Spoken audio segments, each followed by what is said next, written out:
Winnie the Pooh by A. Milne. Chapter 1, in which we are introduced to Winnie the Pooh and some bees, and the stories begin. Here is Edward Bear, coming downstairs now, bump, bump, bump, on the back of his head, behind Christopher Robin. It is, as far as he knows, the only way of coming downstairs, but sometimes he feels that there really is another way, if only he could stop bumping for a moment and think of it. And then he feels that perhaps there isn't. Anyhow, here he is at the bottom and ready to be introduced to you, Winnie the Pooh. When I first heard his name, I said, just as you are going to say, but I thought he was a boy. So did I, said Christopher Robin. Then you can't call him Winnie? I don't. But you said, he's Winnie the Pooh. Don't you know what there means? Ah, yes, now I do, I said quickly. And I hope you do too, because it is all the explanation you are going to get. Sometimes Winnie the Pooh likes a game of some sort when he comes downstairs, and sometimes he likes to sit quietly in front of the fire and listen to a story.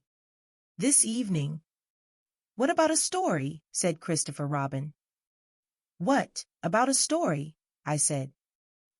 Could you very sweetly tell Winnie the Pooh one? I suppose I could, I said. What sort of stories does he like? About himself, because he's that sort of bear. Oh, I see. So could you very sweetly? I'll try, I said. So I tried. Once upon a time, a very long time ago now, about last Friday, Winnie the Pooh lived in a forest all by himself under the name of Sanders. What does under the name mean? Asked Christopher Robin. It means he had the name over the door in gold letters and lived under it. Winnie the Pooh wasn't quite sure, said Christopher Robin. Now I am, said a growly voice. Then I will go on, said I. One day when he was out walking, he came to an open place in the middle of the forest, and in the middle of this place was a large oak tree, and, from the top of the tree, there came a loud buzzing noise. Winnie the Pooh sat down at the foot of the tree, put his head between his paws, and began to think. First of all, he said to himself, that buzzing noise means something. You don't get a buzzing noise like that, just buzzing and buzzing, without its meaning something. If there's a buzzing noise, somebody's making a buzzing noise, and the only reason for making a buzzing noise that I know of is because you're a bee. Then he thought another long time and said, and the only reason for being a bee that I know of is making honey. And then he got up and said, and the only reason for making honey is so as I can eat it. So he began to climb the tree. He climbed and he climbed and he climbed, and as he climbed he sang a little song to himself. It went like this. Isn't it funny how a bear likes honey? Buzz, buzz, buzz. I wonder why he does. Then he climbed a little further, and a little further, and then just a little further. By that time he had thought of another song. It's a very funny thought that, if bears were bees, they'd build their nests at the bottom of trees. And that being so, if the bees were bears, we shouldn't have to climb up all these stairs. He was getting rather tired by this time, so that is why he sang a complaining song. He was nearly there now, and if he just stood on that branch. Crack! Oh, help, said Pooh, as he dropped 10 feet on the branch below him. If only I hadn't, he said as he bounced 20 feet onto the next branch. You see, what I meant to do, he explained as he turned head over heels and crashed onto another branch 30 feet below. What I meant to do. Of course, it was rather, he admitted as he slithered very quickly through the next 6 branches. It all comes, I suppose, he decided as he said goodbye to the last branch, spun round 3 times, and flew gracefully into a gorse bush. It all comes of liking honey so much. Oh, help! He crawled out of the gorse bush, brushed the prickles from his nose, and began to think again. And the first person he thought of was Christopher Robin. "Was that me?" said Christopher Robin in an awed voice, hardly daring to believe it. "That was you." Christopher Robin said nothing, but his eyes got larger and larger, and his face got pinker and pinker. So Winnie the Pooh went round to his friend Christopher Robin, who lived behind a green door in another part of the forest. "Good morning, Christopher Robin," he said. "Good morning, Winnie the Pooh," said you. "I wonder if you've got such a thing as a balloon about you." "A balloon?"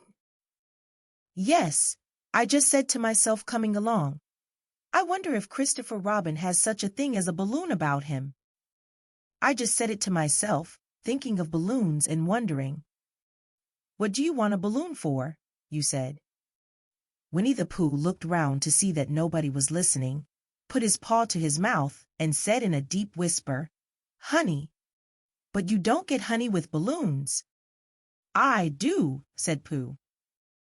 "Well, it just happened that you had been to a party the day before at the house of your friend Piglet, and you had balloons at the party. You had had a big green balloon, and one of Rabbit's relations had had a big blue one and had left it behind, being really too young to go to a party at all. And so you had brought the green one and the blue one home with you." "Which one would you like?" you asked Pooh.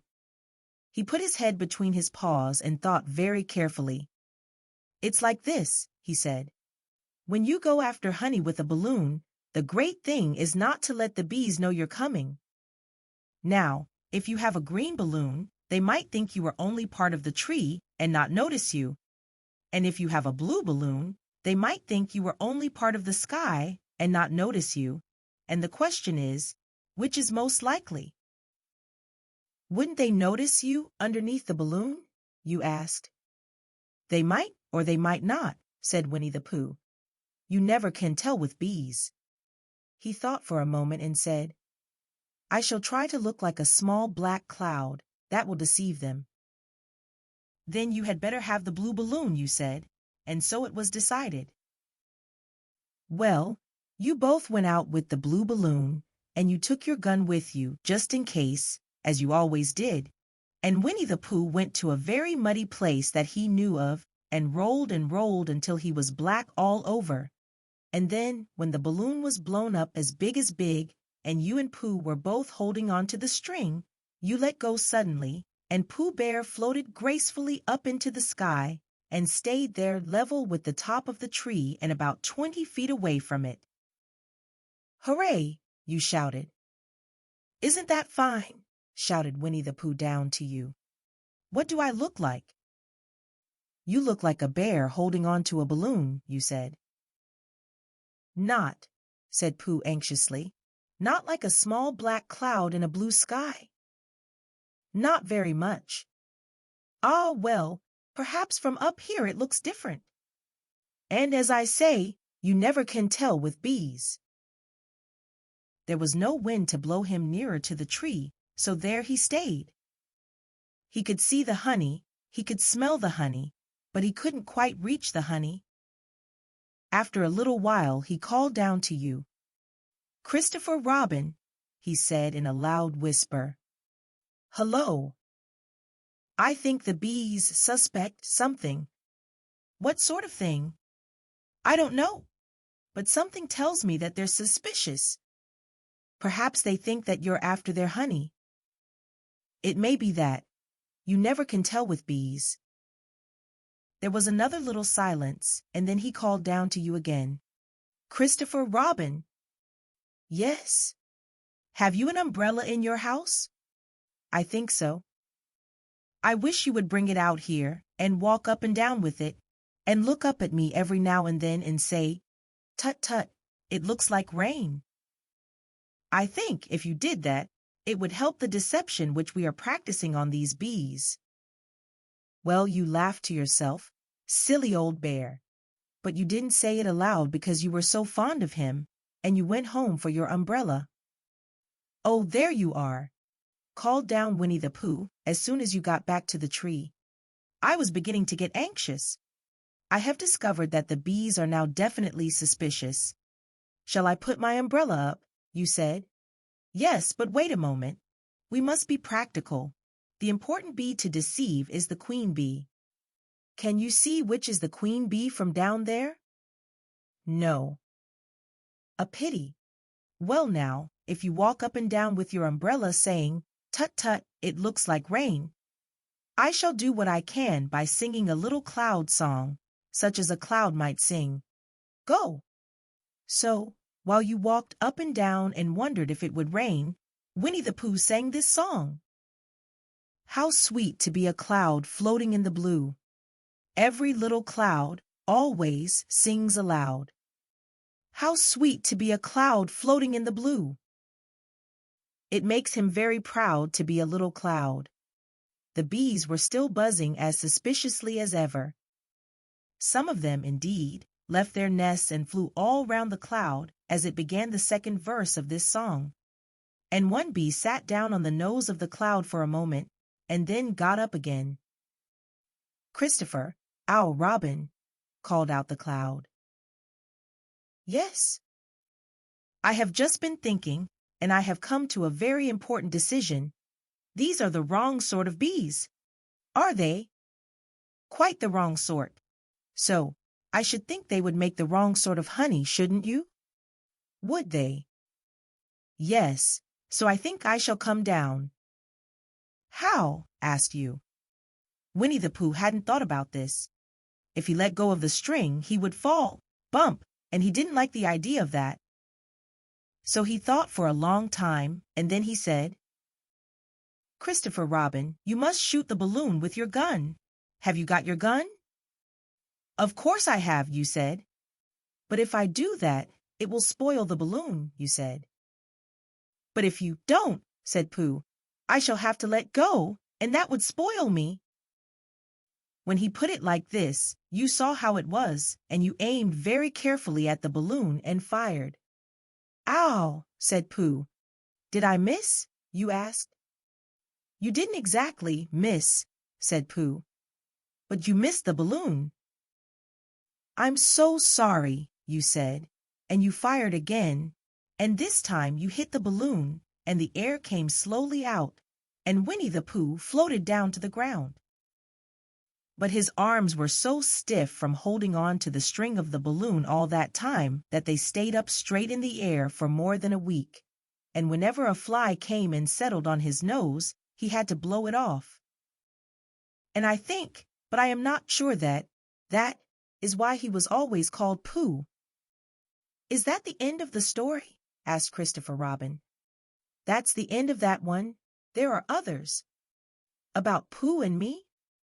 And Piglet and Rabbit and all of you. Don't you remember?" "I do remember, and then when I try to remember, I forget." That day when Pooh and Piglet tried to catch the heffalump. They didn't catch it, did they? No. Pooh couldn't, because he hasn't any brain. Did I catch it? Well, that comes into the story. Christopher Robin nodded. "I do remember," he said. "Only Pooh doesn't very well, so that's why he likes having it told to him again. Because then it's a real story and not just a remembering." "That's just how I feel," I said. Christopher Robin gave a deep sigh, picked his bear up by the leg, and walked off to the door, trailing Pooh behind him. At the door he turned and said, "Coming to see me have my bath?" "I might," I said. "I didn't hurt him when I shot him, did I?" "Not a bit." He nodded and went out, and in a moment I heard Winnie the Pooh, bump, bump, bump, going up the stairs behind him. Chapter 2, in which Pooh goes visiting and gets into a tight place. Edward Bear, known to his friends as Winnie the Pooh, or Pooh for short, was walking through the forest one day, humming proudly to himself. He had made up a little hum that very morning, as he was doing his stoutness exercises in front of the glass. tra-la-la, tra-la-la, as he stretched up as high as he could go. And then, tra-la-la, tra-la, oh help, la, as he tried to reach his toes. After breakfast he had said it over and over to himself until he had learned it off by heart, and now he was humming it right through, properly. It went like this. Tra-la-la, tra-la-la, tra-la-la, tra-la-la, rum-tum tiddle-tum, tiddle-iddle, tiddle-iddle, tiddle-iddle, tiddle-iddle, rum-tum-tum tiddle-um. Well, he was humming this hum to himself, and walking along gaily, wondering what everybody else was doing, and what it felt like, being somebody else, when suddenly he came to a sandy bank, and in the bank was a large hole. "Aha!" said Pooh. "Rum-tum tiddle-um-tum. If I know anything about anything, that hole means rabbit," he said. "And rabbit means company," he said. "And company means food and listening to me humming and such like. Rum-tum-tum tiddle-um." So he bent down, put his head into the hole, and called out, "Is anybody at home?" There was a sudden scuffling noise from inside the hole, and then silence.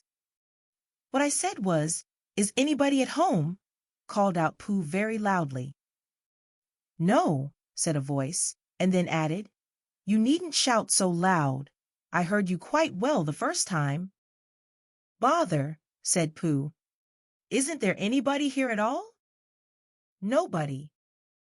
Winnie the Pooh took his head out of the hole and thought for a little, and he thought to himself, there must be somebody there, because somebody must have said, "Nobody." So he put his head back in the hole and said, "Hello, Rabbit, isn't that you?" "No," said Rabbit, in a different sort of voice this time. "But isn't that Rabbit's voice?" "I don't think so," said Rabbit. "It isn't meant to be." "Oh," said Pooh.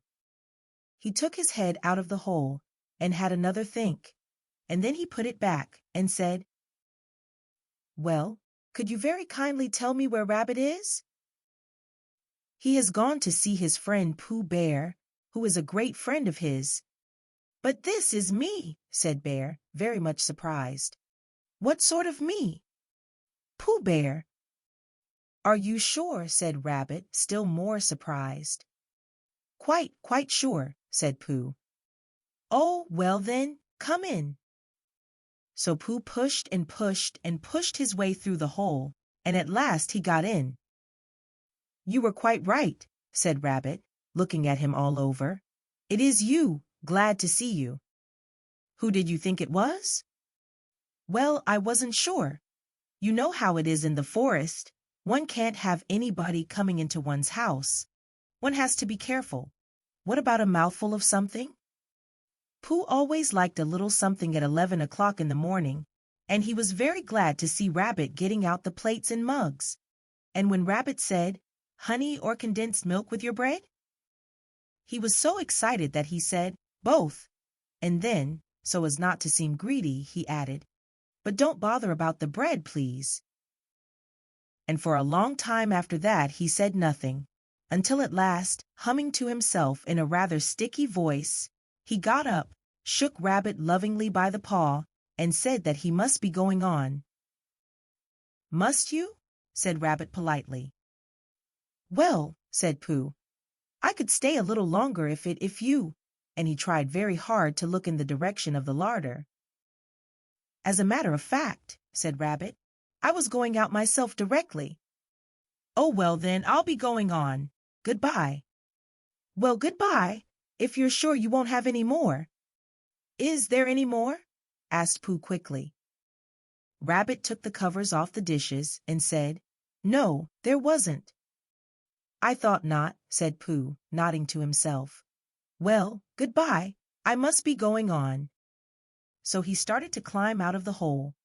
He pulled with his front paws and pushed with his back paws, and in a little while his nose was out in the open again, and then his ears, and then his front paws, and then his shoulders, and then— "Oh, help," said Pooh. "I'd better go back." "Oh, bother," said Pooh. I shall have to go on." "I can't do either," said Pooh. "Oh, help and bother." Now by this time Rabbit wanted to go for a walk too, and finding the front door full, he went out by the back door and came round to Pooh and looked at him. "Hello, are you stuck?" he asked. "And no," said Pooh carelessly. "Just resting and thinking and humming to myself." "Here, give us a paw." Pooh Bear stretched out a paw, and Rabbit pulled and pulled and pulled. "Ow!" cried Pooh, "you're hurting." "The fact is," said Rabbit, "you're stuck." "It all comes," said Pooh crossly, "of not having front doors big enough." "It all comes," said Rabbit sternly, "of eating too much." "I thought at the time," said Rabbit, "only I didn't like to say anything," said Rabbit. "That one of us was eating too much," said Rabbit, "and I knew it wasn't me," he said. "Well, well, I shall go and fetch Christopher Robin." Christopher Robin lived at the other end of the forest, and when he came back with Rabbit and saw the front half of Pooh, he said, "Silly old bear," in such a loving voice that everybody felt quite hopeful again. "I was just beginning to think," said Bear, sniffing slightly, "that Rabbit might never be able to use his front door again, and I should hate that," he said. "So should I," said Rabbit. "Use his front door again?" said Christopher Robin. "Of course he'll use his front door again." "Good," said Rabbit. "If we can't pull you out, Pooh, we might push you back." Rabbit scratched his whiskers thoughtfully and pointed out that, when once Pooh was pushed back, he was back, and of course nobody was more glad to see Pooh than he was. Still there it was, some lived in trees and some lived underground, and— "You mean I'd never get out?" said Pooh. "I mean," said Rabbit, "that having got so far, it seems a pity to waste it." Christopher Robin nodded. "Then there's only one thing to be done," he said. "We shall have to wait for you to get thin again." "How long does getting thin take?" asked Pooh anxiously. "About a week, I should think." "But I can't stay here for a week." "You can stay here all right, silly old bear. It's getting you out which is so difficult." "We'll read to you," said Rabbit cheerfully. "And I hope it won't snow," he added. "And I say, old fellow, you're taking up a good deal of room in my house. Do you mind if I use your back legs as a towel horse? Because, I mean, there they are doing nothing, and it would be very convenient just to hang the towels on them." "A week?" said Pooh gloomily. "What about meals?" "I'm afraid no meals," said Christopher Robin, "because of getting thin quicker. But we will read to you." Bear began to sigh, and then found he couldn't because he was so tightly stuck, and a tear rolled down his eye as he said, "Then would you read a sustaining book, such as would help and comfort a wedged bear in great tightness?" So for a week Christopher Robin read that sort of book at the north end of Pooh, and Rabbit hung his washing on the south end, and in between Bear felt himself getting slenderer and slenderer. And at the end of the week Christopher Robin said, "Now." So he took hold of Pooh's front paws, and Rabbit took hold of Christopher Robin, and all Rabbit's friends and relations took hold of Rabbit, and they all pulled together. And for a long time Pooh only said, "Ow!" and "Oh!" And then, all of a sudden, he said, "Pop!" just as if a cork were coming out of a bottle.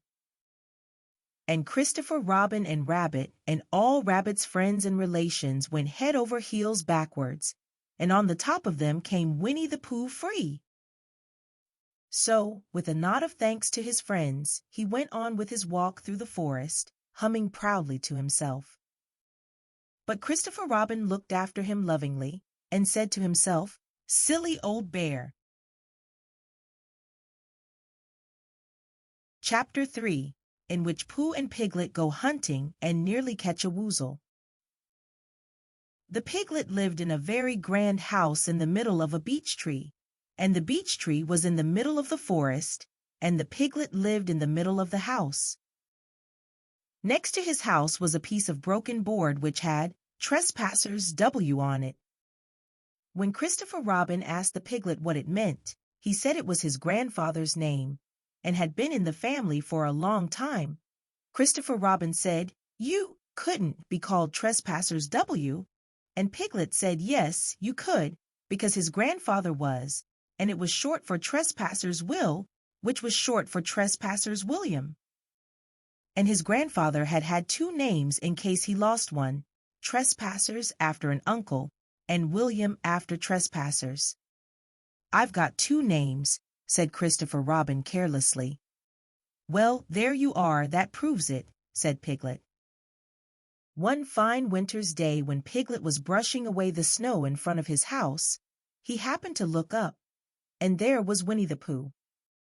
Pooh was walking round and round in a circle, thinking of something else, and when Piglet called to him, he just went on walking. "Hello," said Piglet. "What are you doing?" "Hunting," said Pooh. "Hunting what?" "Tracking something," said Winnie the Pooh very mysteriously. "Tracking what?" said Piglet, coming closer. "That's just what I ask myself. I ask myself, what? What do you think you'll answer?" "I shall have to wait until I catch up with it," said Winnie the Pooh. "Now, look there." He pointed to the ground in front of him. "What do you see there?" "Tracks," said Piglet. "Paw marks." He gave a little squeak of excitement. "Oh, Pooh, do you think it's WOOZLE?" "It may be," said Pooh. "Sometimes it is, and sometimes it isn't. You never can tell with paw marks." With these few words he went on tracking, and Piglet, after watching him for a minute or two, ran after him. Winnie the Pooh had come to a sudden stop, and was bending over the tracks in a puzzled sort of way. "What's the matter?" asked Piglet. "It's a very funny thing," said Bear, "but there seem to be two animals now.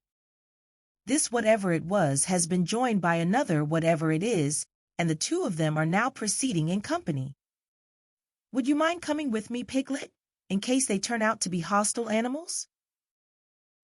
Piglet scratched his ear in a nice sort of way, and said that he had nothing to do until Friday, and would be delighted to come in case it really was a WOOZLE. "You mean in case it really is two WOOZLES," said Winnie the Pooh, and Piglet said that anyhow he had nothing to do until Friday, so off they went together. There was a small spinney of larch trees just here, and it seemed as if the two WOOZLES, if that is what they were, had been going round this spinney. So round this spinney went Pooh and Piglet after them, Piglet passing the time by telling Pooh what his grandfather Trespassers W had done to remove stiffness after tracking, and how his grandfather Trespassers W had suffered in his later years from shortness of breath and other matters of interest, and Pooh wondering what a grandfather was like, and if perhaps this was two grandfathers they were after now, and if so, whether he would be allowed to take one home and keep it, and what Christopher Robin would say. And still the tracks went on in front of them. Suddenly Winnie the Pooh stopped and pointed excitedly in front of him. "Look!" "What?" said Piglet with a jump.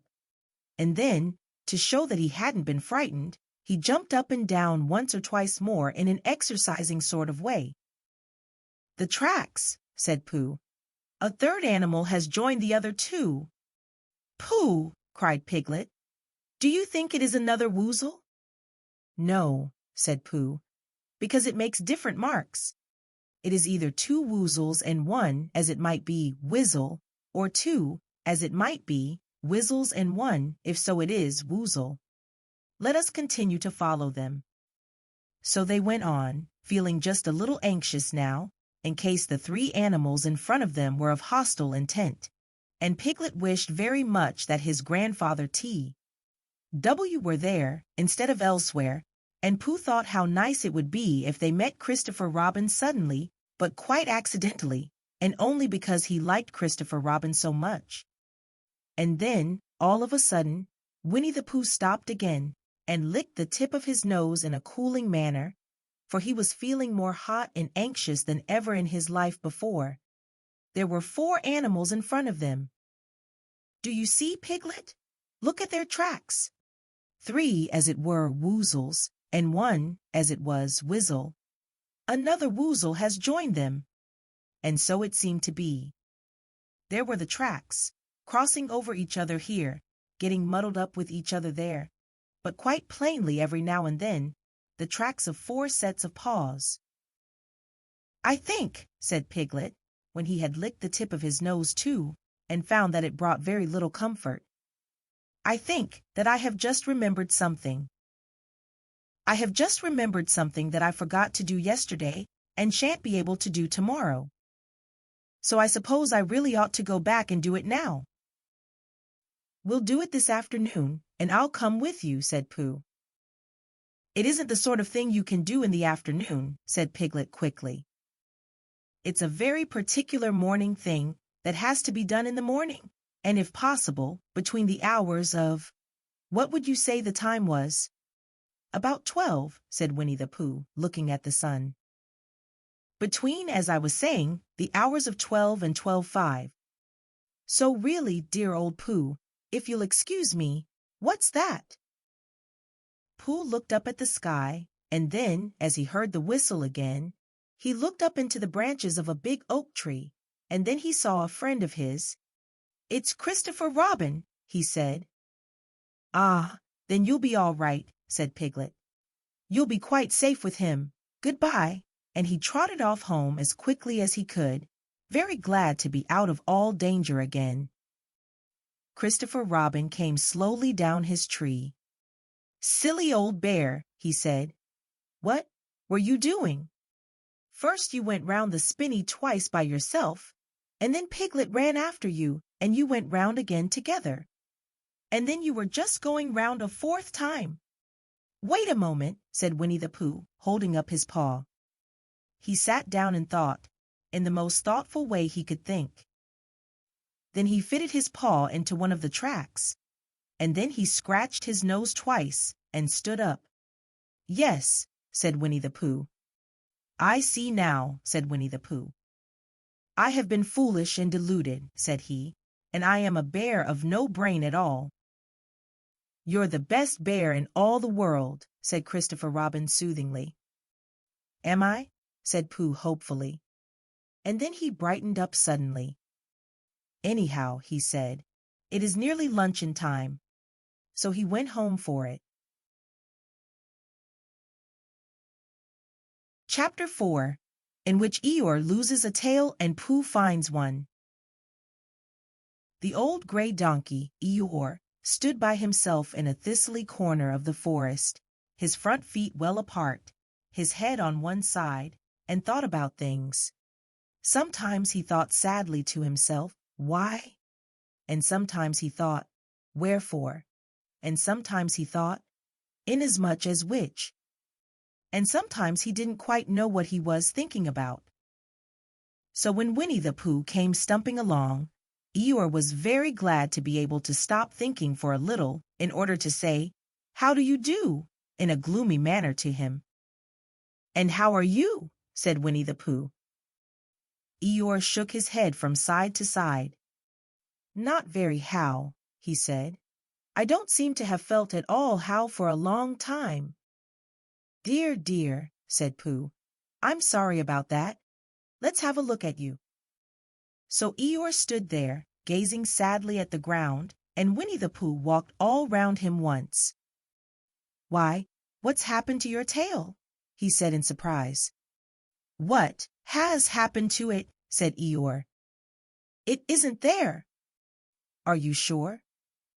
"Well, either a tail is there or it isn't there.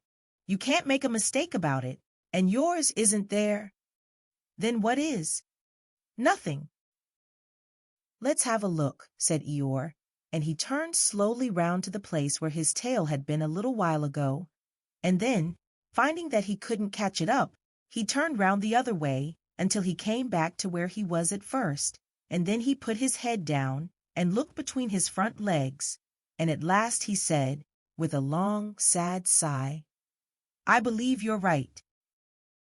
Of course I'm right, said Pooh. That accounts for a good deal, said Eeyore gloomily. It explains everything, no wonder. You must have left it somewhere, said Winnie the Pooh. Somebody must have taken it, said Eeyore. How like them, he added after a long silence. Pooh felt that he ought to say something helpful about it, but didn't quite know what, so he decided to do something helpful instead. Eeyore, he said solemnly, I, Winnie the Pooh, will find your tail for you. Thank you, Pooh, answered Eeyore. You're a real friend, said he. Not like some, he said. So Winnie the Pooh went off to find Eeyore's tail. It was a fine spring morning in the forest as he started out. Little soft clouds played happily in a blue sky, skipping from time to time in front of the sun as if they had come to put it out, and then sliding away suddenly so that the next might have his turn.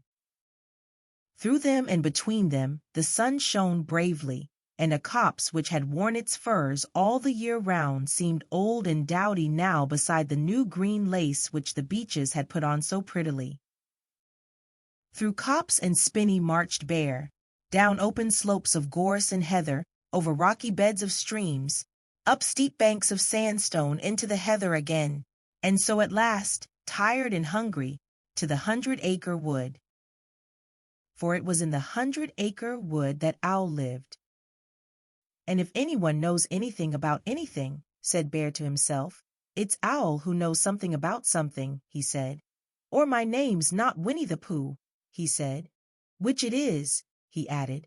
So there you are. Owl lived at the Chestnuts, an old-world residence of great charm, which was grander than anybody else's, or seemed so to Bear, because it had both a knocker and a bell-pull. Underneath the knocker there was a notice which said, Pless ring if an Unser is record. Underneath the bell-pull there was a notice which said, Pless knock if an RNSR is not record. These notices had been written by Christopher Robin, who was the only one in the forest who could spell, for Owl, wise though he was in many ways, able to read and write and spell his own name Wool, yet somehow went all to pieces over delicate words like measles and buttered toast. Winnie the Pooh read the two notices very carefully, first from left to right, and afterwards, in case he had missed some of it, from right to left. Then, to make quite sure, he knocked and pulled the knocker, and he pulled and knocked the bell rope, and he called out in a very loud voice, Owl, I require an answer. It's Bear speaking. And the door opened, and Owl looked out. Hello, Pooh, he said. How's things? Terrible and sad, said Pooh, because Eeyore, who is a friend of mine, has lost his tail, and he's moping about it. So could you very kindly tell me how to find it for him? Well, said Owl, the customary procedure in such cases is as follows. What does crustamony precede cake mean? Said Pooh. For I am a bear of very little brain, and long words bother me. It means the thing to do.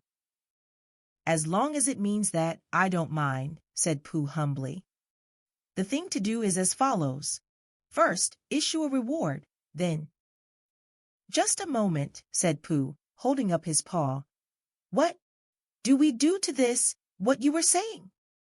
You sneezed just as you were going to tell me. I didn't sneeze. Yes, you did, Owl. Excuse me, Pooh, I didn't. You can't sneeze without knowing it. Well, you can't know it without something having been sneezed. What I said was, first issue a reward. You're doing it again, said Pooh sadly. A reward, said Owl very loudly. We write a notice to say that we will give a large something to anybody who finds Eeyore's tail. I see, said Pooh, nodding his head. Talking about large somethings, he went on dreamily. I generally have a small something about this time in the morning. And he looked wistfully at the cupboard in the corner of Owl's parlor. Just a mouthful of condensed milk or what not, with perhaps a lick of honey. "Well then," said Owl, "we write out this notice and we put it up all over the forest." "A lick of honey," murmured Bear to himself, or not, as the case may be. And he gave a deep sigh and tried very hard to listen to what Owl was saying. But Owl went on, using longer and longer words, until at last he came back to where he started, and he explained that the person to write out this notice was Christopher Robin. "It was he who wrote the ones on my front door for me. Did you see them, Pooh?" For some time now Pooh had been saying yes and no in turn, with his eyes shut to all that Owl was saying, and having said yes, yes, last time, he said no, not at all, now, without really knowing what Owl was talking about. "Didn't you see them?" said Owl, a little surprised. "Come and look at them now." So they went outside, and Pooh looked at the knocker and the notice below it, and he looked at the bell rope and the notice below it, and the more he looked at the bell rope, the more he felt that he had seen something like it, somewhere else, some time before. "Handsome bell rope, isn't it?" said Owl. Pooh nodded. "It reminds me of something," he said, "but I can't think what. Where did you get it?" "I just came across it in the forest. It was hanging over a bush, and I thought at first somebody lived there, so I rang it, and nothing happened, and then I rang it again very loudly, and it came off in my hand, and as nobody seemed to want it, I took it home, and—" "Owl," said Pooh solemnly, "you made a mistake. Somebody did want it." "Who?" "Eeyore, my dear friend Eeyore. He was fond of it." "Fond of it?" "Attached to it," said Winnie the Pooh sadly. So with these words he unhooked it and carried it back to Eeyore, and when Christopher Robin had nailed it on in its right place again, Eeyore frisked about the forest, waving his tail so happily that Winnie the Pooh came over all funny and had to hurry home for a little snack of something to sustain him. And wiping his mouth half an hour afterwards, he sang to himself proudly, "Who found the tail?" "I," said Pooh. "At 1:45, only it was 11:15 really, I found the tail." Chapter 5, in which Piglet meets a heffalump. One day, when Christopher Robin and Winnie the Pooh and Piglet were all talking together, Christopher Robin finished the mouthful he was eating and said carelessly, "I saw a heffalump today, Piglet." "What was it doing?" asked Piglet. "Just lumping along," said Christopher Robin. "I don't think it saw me." "I saw one once," said Piglet. "At least, I think I did," he said, "only perhaps it wasn't."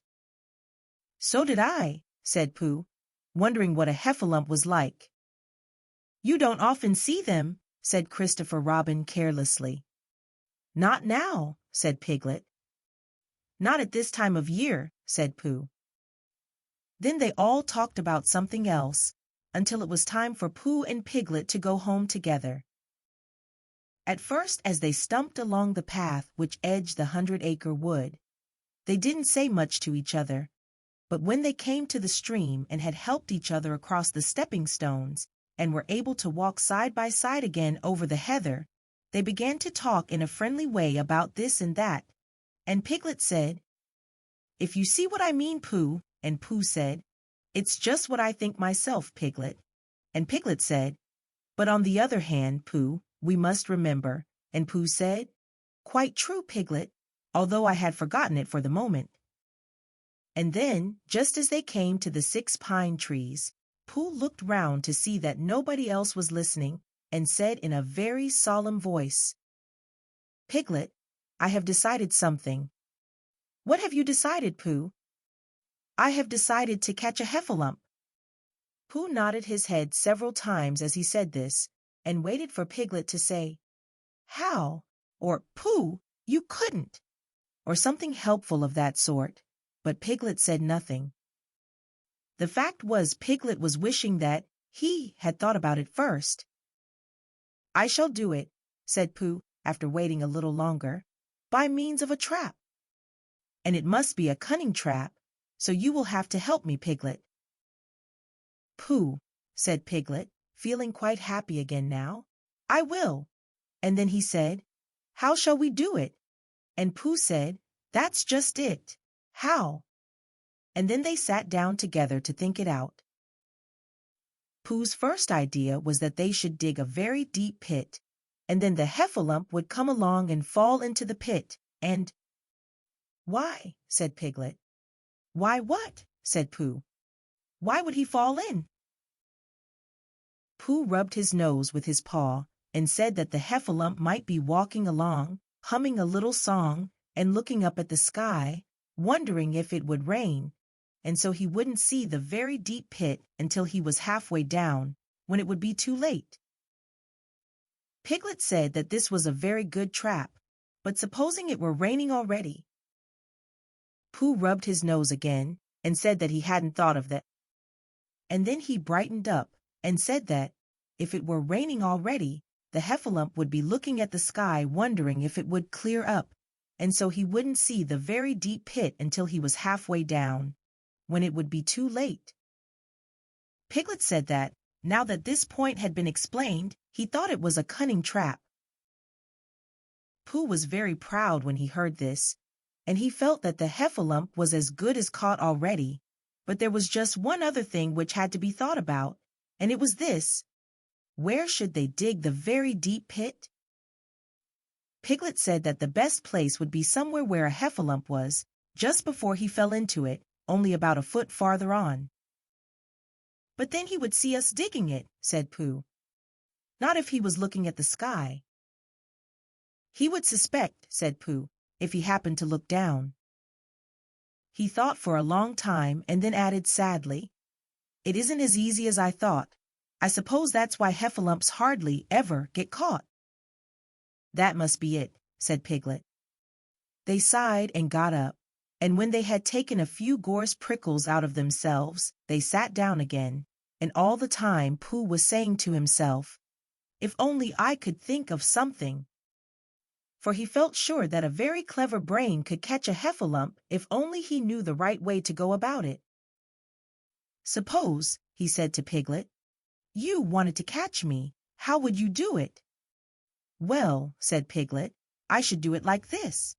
I should make a trap, and I should put a jar of honey in the trap, and you would smell it, and you would go in after it, and I would go in after it," said Pooh excitedly, "only very carefully so as not to hurt myself, and I would get to the jar of honey, and I should lick round the edges first of all, pretending that there wasn't any more, you know, and then I should walk away and think about it a little, and then I should come back and start licking in the middle of the jar, and then—" "Yes, well, never mind about that. There you would be, and there I should catch you. Now the first thing to think of is, what do heffalumps like? I should think acorns, shouldn't you?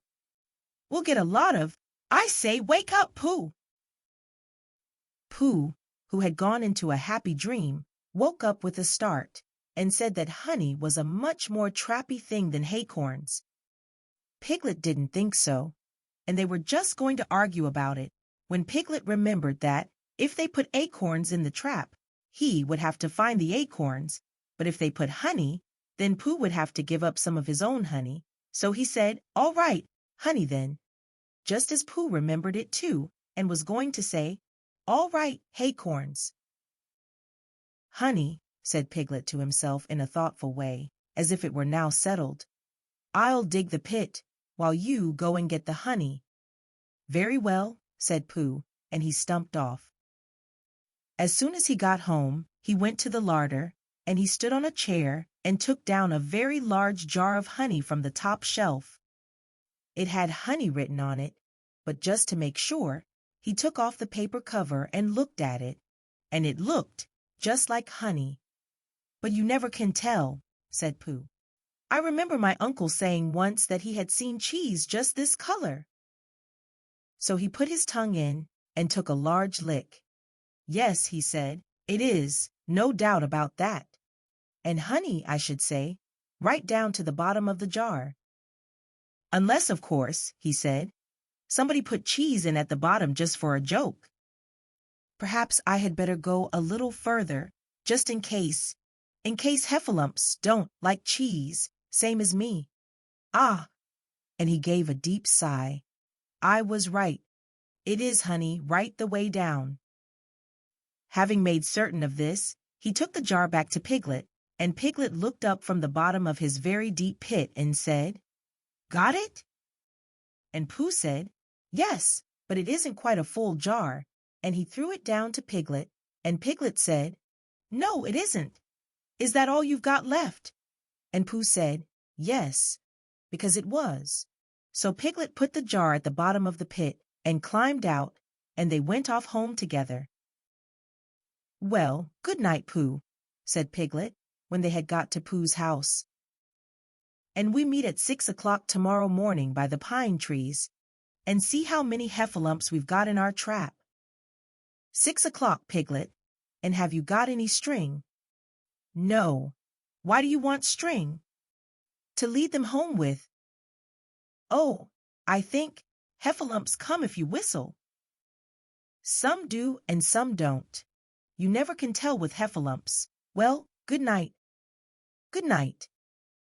And off Piglet trotted to his house, Trespassers W, while Pooh made his preparations for bed. Some hours later, just as the night was beginning to steal away, Pooh woke up suddenly with a sinking feeling. He had had that sinking feeling before, and he knew what it meant. He was hungry. So he went to the larder, and he stood on a chair and reached up to the top shelf and found nothing. That's funny, he thought. I know I had a jar of honey there. A full jar, full of honey right up to the top, and it had honey written on it, so that I should know it was honey. That's very funny. And then he began to wander up and down, wondering where it was and murmuring a murmur to himself, like this. It's very, very funny, 'cause I know I had some honey, 'cause it had a label on saying honey. A galoptious full-up pot, too, and I don't know where it's got to. No, I don't know where it's gone. Well, it's funny. He had murmured this to himself 3 times in a singing sort of way, when suddenly he remembered. He had put it into the cunning trap to catch the heffalump. Bother, said Pooh. It all comes of trying to be kind to heffalumps. And he got back into bed, but he couldn't sleep. The more he tried to sleep, the more he couldn't. He tried counting sheep, which is sometimes a good way of getting to sleep, and, as that was no good, he tried counting heffalumps, and that was worse. Because every heffalump that he counted was making straight for a pot of Pooh's honey and eating it all. For some minutes he lay there miserably, but when the 587th heffalump was licking its jaws and saying to itself, Very good honey this, I don't know when I've tasted better, Pooh could bear it no longer. He jumped out of bed, he ran out of the house, and he ran straight to the 6 pine trees. The sun was still in bed, but there was a lightness in the sky over the 100 Acre Wood, which seemed to show that it was waking up and would soon be kicking off the clothes. In the half-light, the pine trees looked cold and lonely, and the very deep pit seemed deeper than it was, and Pooh's jar of honey at the bottom was something mysterious, a shape, and no more. But as he got nearer to it, his nose told him that it was indeed honey, and his tongue came out and began to polish up his mouth, ready for it. Bother, said Pooh, as he got his nose inside the jar. A heffalump has been eating it. And then he thought a little and said, Oh no, I did. I forgot. Indeed, he had eaten most of it. But there was a little left at the very bottom of the jar, and he pushed his head right in and began to lick. By and by, Piglet woke up. As soon as he woke, he said to himself, Oh. Then he said bravely, Yes, and then, still more bravely, Quite so. But he didn't feel very brave, for the word which was really jiggeting about in his brain was, Heffalumps. What was a heffalump like? Was it fierce? Did it come when you whistled? And how did it come? Was it fond of pigs at all? If it was fond of pigs, did it make any difference what sort of pig? Supposing it was fierce with pigs, would it make any difference if the pig had a grandfather called Trespassers William? He didn't know the answer to any of these questions, and he was going to see his first heffalump in about an hour from now. Of course, Pooh would be with him, and it was much more friendly with two. But suppose heffalumps were very fierce with pigs and bears? Wouldn't it be better to pretend that he had a headache and couldn't go up to the 6 pine trees this morning? But then suppose that it was a very fine day, and there was no heffalump in the trap. Here he would be, in bed all the morning, simply wasting his time for nothing. What should he do? And then he had a clever idea. He would go up very quietly to the 6 pine trees now, peep very cautiously into the trap, and see if there was a heffalump there. And if there was, he would go back to bed, and if there wasn't, he wouldn't. So off he went. At first he thought that there wouldn't be a heffalump in the trap, and then he thought that there would, and as he got nearer he was sure that there would, because he could hear it heffalumping about it like anything. "Oh dear, oh dear, oh dear," said Piglet to himself, and he wanted to run away. But somehow, having got so near, he felt that he must just see what a heffalump was like. So he crept to the side of the trap and looked in. And all the time Winnie the Pooh had been trying to get the honey jar off his head. The more he shook it, the more tightly it stuck. "Bother," he said, inside the jar, and "Oh, help," and mostly, "Ow." And he tried bumping it against things, but as he couldn't see what he was bumping it against, it didn't help him. And he tried to climb out of the trap, but as he could see nothing but jar, and not much of that, he couldn't find his way. So at last he lifted up his head, jar and all, and made a loud, roaring noise of sadness and despair, and it was at that moment that Piglet looked down. "Help! Help!" cried Piglet. "A heffalump! A horrible heffalump!" And he scampered off as hard as he could, still crying out, "Help! Help! A horrible hoffalump! Hoff! Hoff! A hellable horralump! Haul! Haul! A hoffable hellyrump!" And he didn't stop crying and scampering until he got to Christopher Robin's house. "Whatever's the matter, Piglet?" said Christopher Robin, who was just getting up. "Heff," said Piglet, breathing so hard that he could hardly speak. "A heff, a heff, a heffalump." "Where?" "Up there," said Piglet, waving his paw. "What did it look like?" "Like. It had the biggest head you ever saw, Christopher Robin. A great enormous thing, like nothing. A huge big well, like a, don't know, like an enormous big nothing, like a jar." "Well," said Christopher Robin, putting on his shoes, "I shall go and look at it. Come on." Piglet wasn't afraid if he had Christopher Robin with him, so off they went. "I can hear it, can't you?" said Piglet anxiously as they got near. "I can hear something," said Christopher Robin. It was Pooh bumping his head against a tree root he had found. "There," said Piglet. "Isn't it awful?" And he held on tight to Christopher Robin's hand. Suddenly Christopher Robin began to laugh, and he laughed, and he laughed, and he laughed. And while he was still laughing, crash went the heffalump's head against the tree root, smash went the jar, and out came Pooh's head again. Then Piglet saw what a foolish piglet he had been, and he was so ashamed of himself that he ran straight off home and went to bed with a headache. But Christopher Robin and Pooh went home to breakfast together. "Oh, Bear," said Christopher Robin, "how I do love you." "So do I," said Pooh. Chapter 6, in which Eeyore has a birthday and gets 2 presents. Eeyore, the old gray donkey, stood by the side of the stream and looked at himself in the water. Pathetic, he said. That's what it is, pathetic.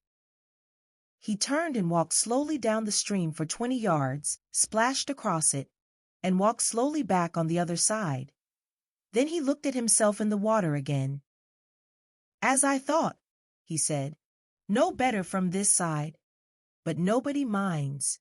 Nobody cares. Pathetic, that's what it is. There was a crackling noise in the bracken behind him, and out came Pooh. Good morning, Eeyore, said Pooh. Good morning, Pooh Bear, said Eeyore gloomily. If it is a good morning, he said. Which I doubt, said he. Why, what's the matter? Nothing, Pooh Bear, nothing. We can't all, and some of us don't. That's all there is to it. Can't all, what? Said Pooh, rubbing his nose. Gaiety, song and dance. Here we go round the mulberry bush. Oh, said Pooh. He thought for a long time, and then asked, What mulberry bush is that? Bon oh me, went on Eeyore gloomily. French word meaning bon ami, he explained. I'm not complaining, but there it is. Pooh sat down on a large stone and tried to think this out.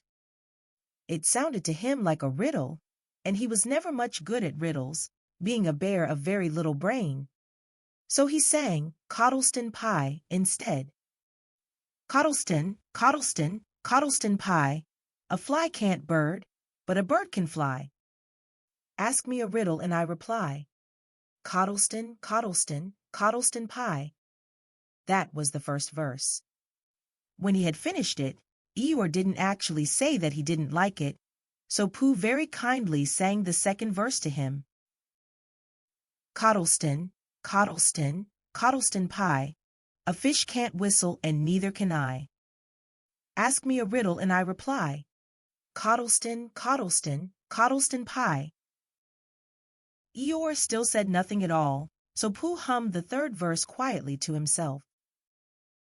Cottleston, Cottleston, Cottleston Pie. Why does a chicken, I don't know why. Ask me a riddle and I reply. Cottleston, Cottleston, Cottleston Pie. That's right, said Eeyore. Sing, umpty tiddly, umpty too. Here we go gathering nuts in May. Enjoy yourself. I am, said Pooh. Some can, said Eeyore. Why, what's the matter? Is anything the matter?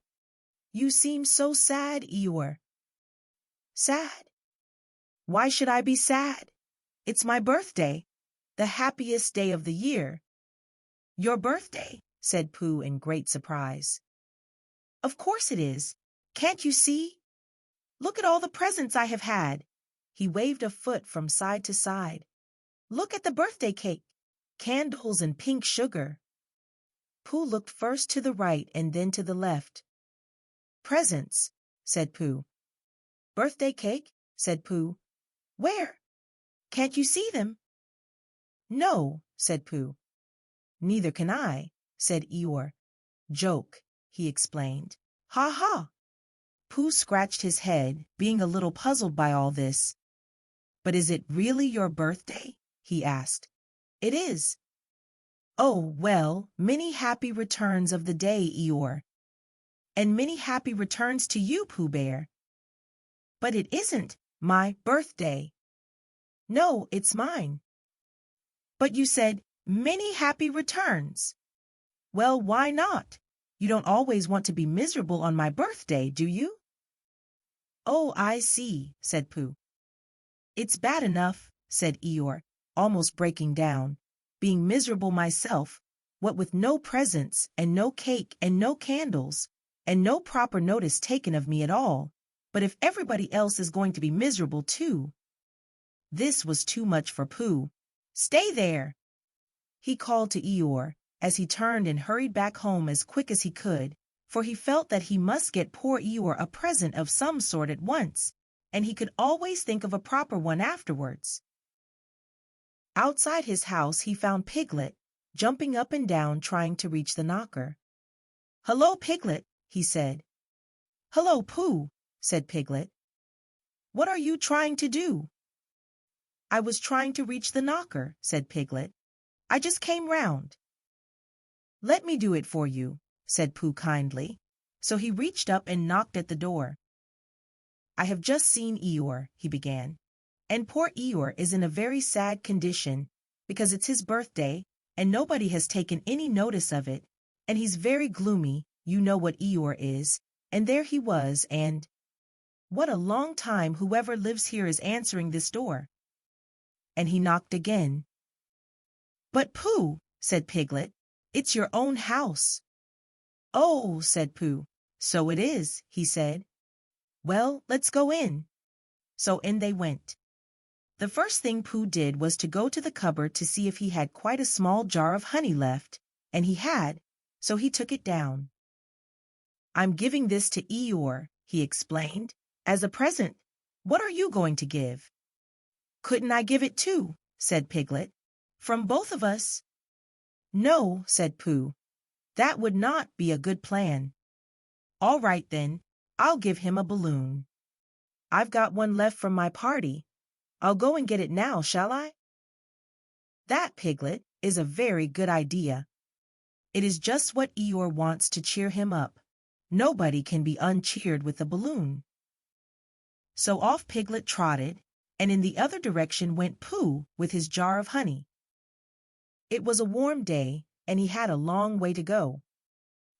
He hadn't gone more than halfway when a sort of funny feeling began to creep all over him. It began at the tip of his nose and trickled all through him and out at the soles of his feet. It was just as if somebody inside him were saying, "Now then, Pooh, time for a little something."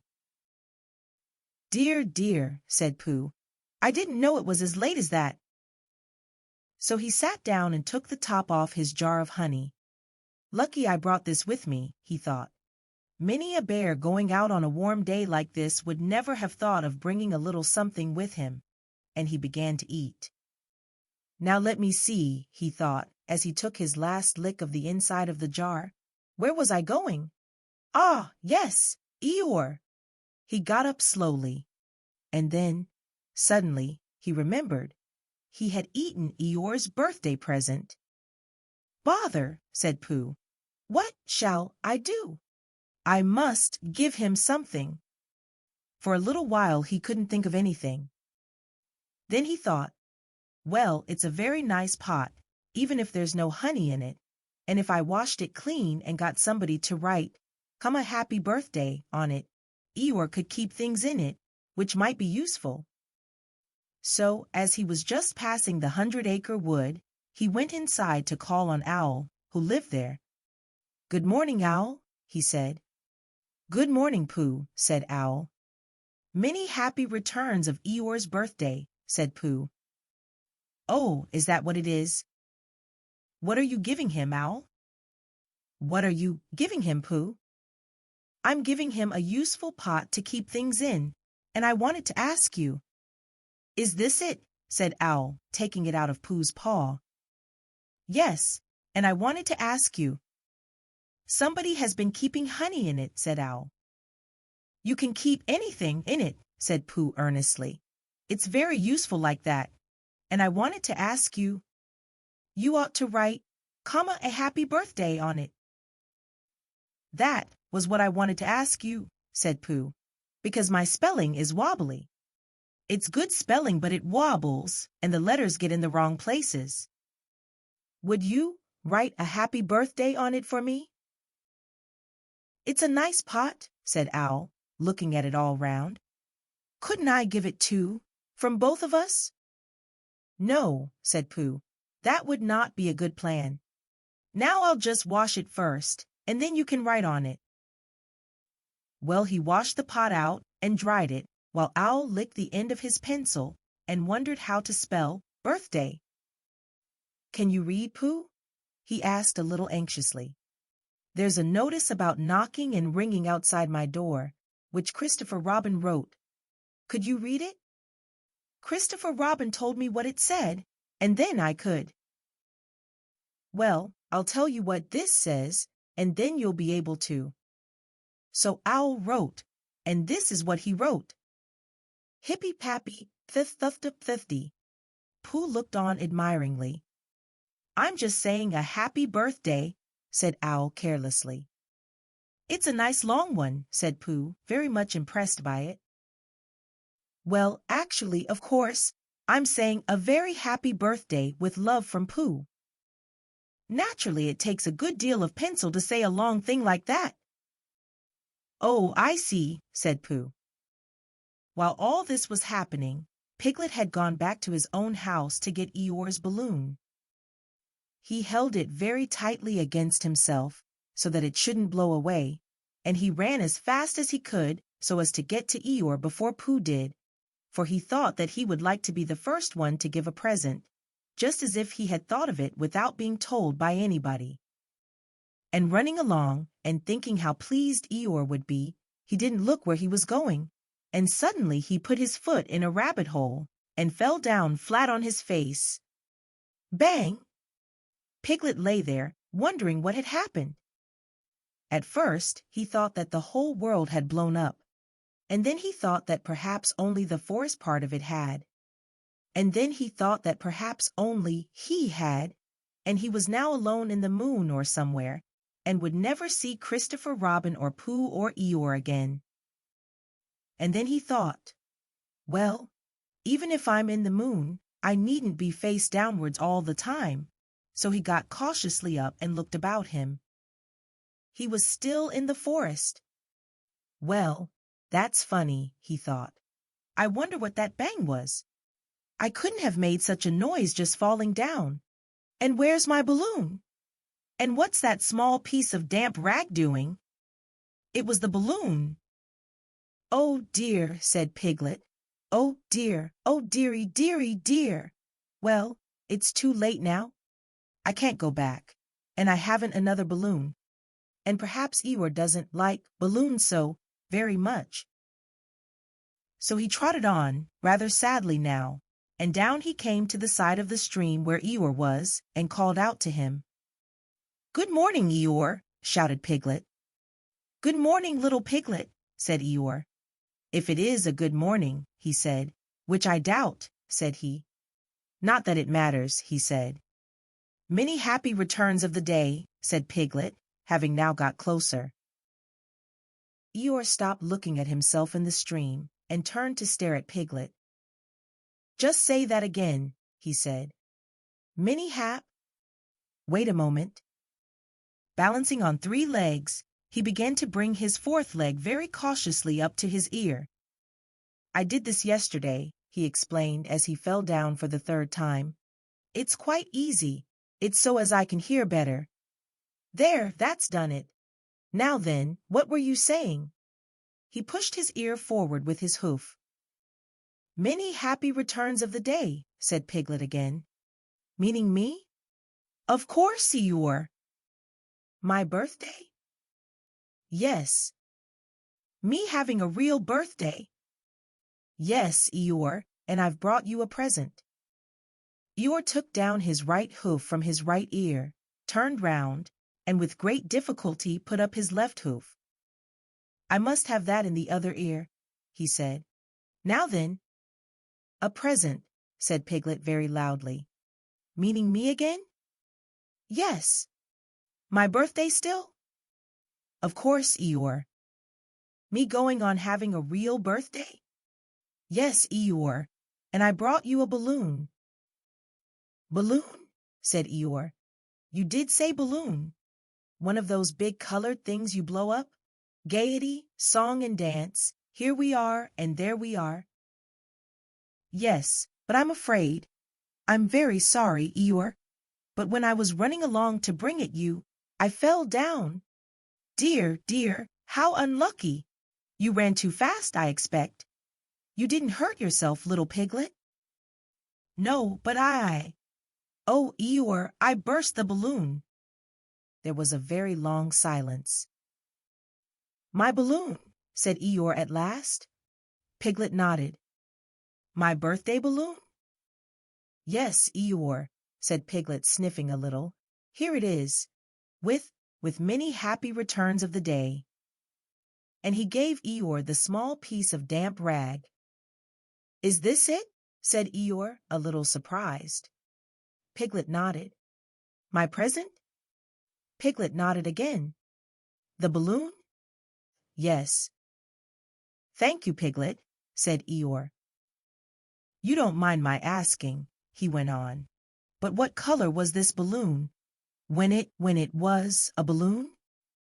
Red. I just wondered. Red, he murmured to himself. My favorite color. How big was it? About as big as me. I just wondered. About as big as Piglet, he said to himself sadly. My favorite size. Well. Piglet felt very miserable and didn't know what to say. He was still opening his mouth to begin something, and then deciding that it wasn't any good saying that, when he heard a shout from the other side of the river, and there was Pooh. Many happy returns of the day, called out Pooh, forgetting that he had said it already. Thank you, Pooh, I'm having them, said Eeyore gloomily. I've brought you a little present, said Pooh excitedly. I've had it, said Eeyore. Pooh had now splashed across the stream to Eeyore, and Piglet was sitting a little way off, his head in his paws, snuffling to himself. It's a useful pot, said Pooh. Here it is, and it's got a very happy birthday with love from Pooh written on it. That's what all that writing is, and it's for putting things in. There. When Eeyore saw the pot, he became quite excited. Why, he said, I believe my balloon will just go into that pot. Oh no, Eeyore, said Pooh. Balloons are much too big to go into pots. What you do with a balloon is, you hold the balloon. Not mine, said Eeyore proudly. Look, Piglet. And as Piglet looked sorrowfully round, Eeyore picked the balloon up with his teeth and placed it carefully in the pot, picked it out and put it on the ground, and then picked it up again and put it carefully back. So it does, said Pooh. It goes in. So it does, said Piglet, and it comes out. Doesn't it? Said Eeyore. It goes in and out like anything.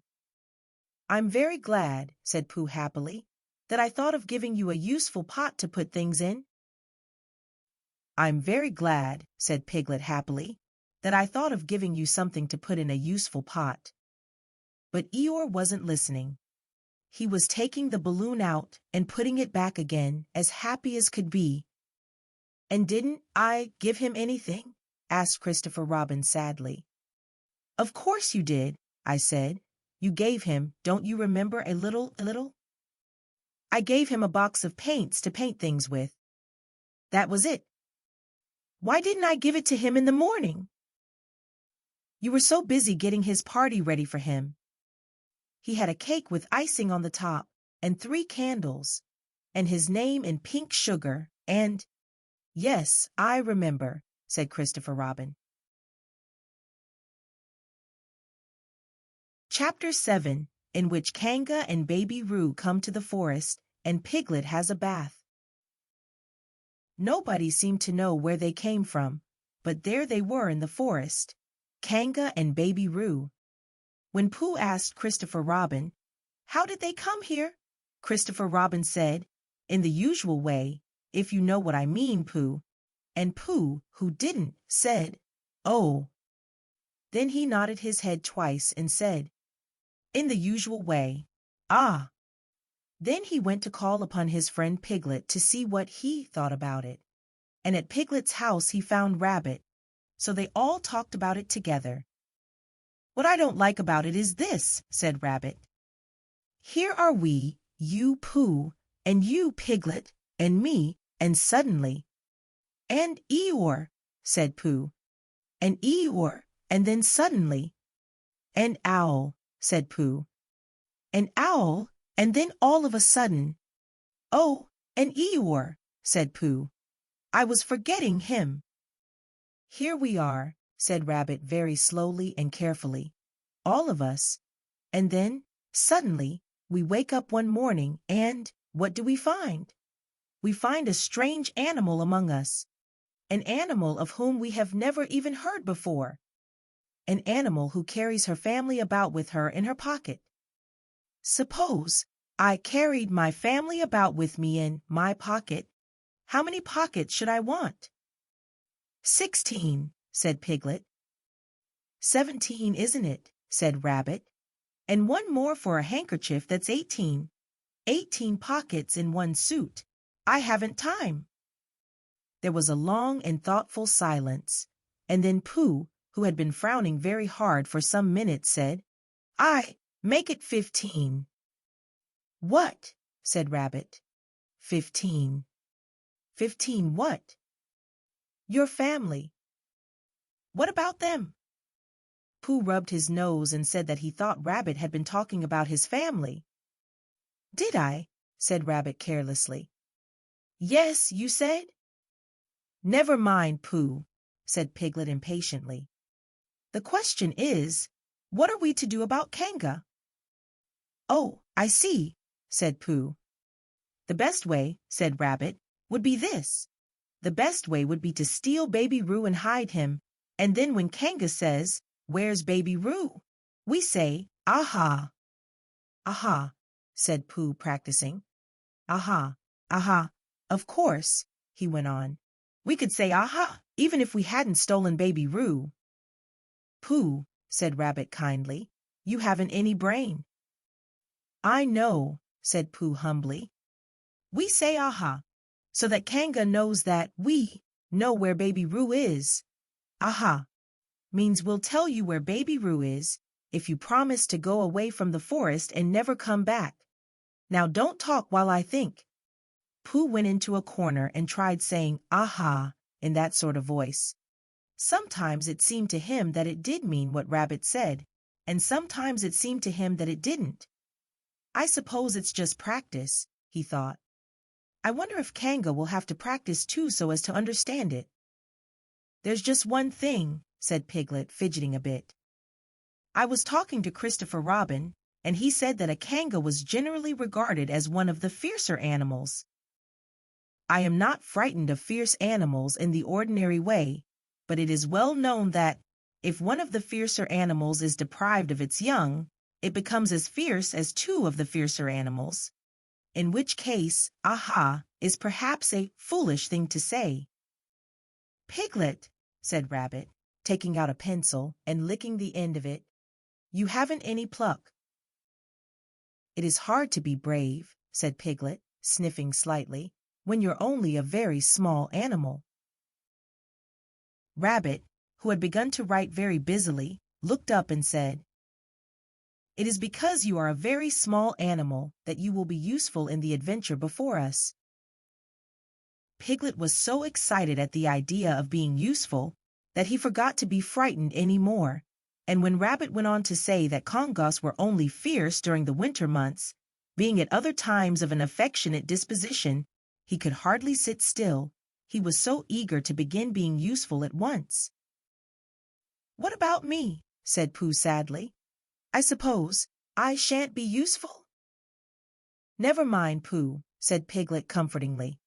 Another time, perhaps. Without Pooh, said Rabbit solemnly as he sharpened his pencil, the adventure would be impossible. Oh, said Piglet, and tried not to look disappointed. But Pooh went into a corner of the room and said proudly to himself, Impossible without me, that sort of bear. Now listen, all of you, said Rabbit when he had finished writing, and Pooh and Piglet sat listening very eagerly with their mouths open. This was what Rabbit read out. Plan to capture Baby Roo. 1. General remarks. Kanga runs faster than any of us, even me. 2. More general remarks. Kanga never takes her eye off Baby Roo, except when he's safely buttoned up in her pocket. 3. Therefore, if we are to capture Baby Roo, we must get a long start, because Kanga runs faster than any of us, even me. C1. 4. A thought. If Roo had jumped out of Kanga's pocket and Piglet had jumped in, Kanga wouldn't know the difference, because Piglet is a very small animal. 5. Like Roo. 6. But Kanga would have to be looking the other way first, so as not to see Piglet jumping in. 7. C2. 8. Another thought. But if Pooh was talking to her very excitedly, she might look the other way for a moment. 9. And then I could run away with Roo. 10. Quickly. 11. And Kanga wouldn't discover the difference until afterwards. Well, Rabbit read this out proudly, and for a little while after he had read it, nobody said anything. And then Piglet, who had been opening and shutting his mouth without making any noise, managed to say very huskily, "And afterwards." "How do you mean?" "When Kanga does discover the difference." "Then we all say, 'Aha.'" "All 3 of us?"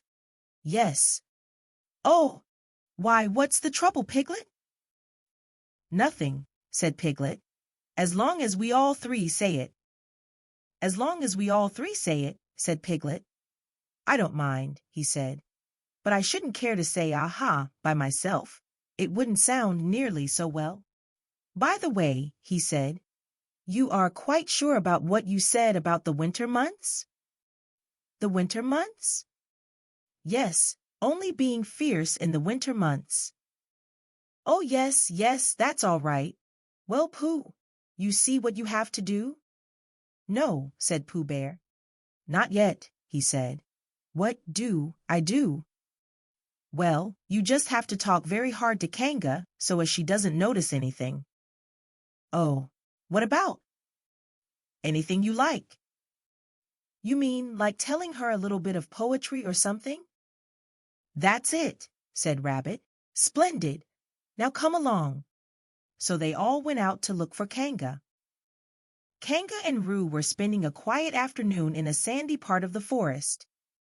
Baby Roo was practicing very small jumps in the sand and falling down mouse holes and climbing out of them, and Kanga was fidgeting about and saying, "Just one more jump, dear, and then we must go home." And at that moment who should come stumping up the hill but Pooh. "Good afternoon, Kanga." "Good afternoon, Pooh." "Look at me jumping," squeaked Roo, and fell into another mouse hole. "Hello, Roo, my little fellow." "We were just going home," said Kanga. "Good afternoon, Rabbit." "Good afternoon, Piglet."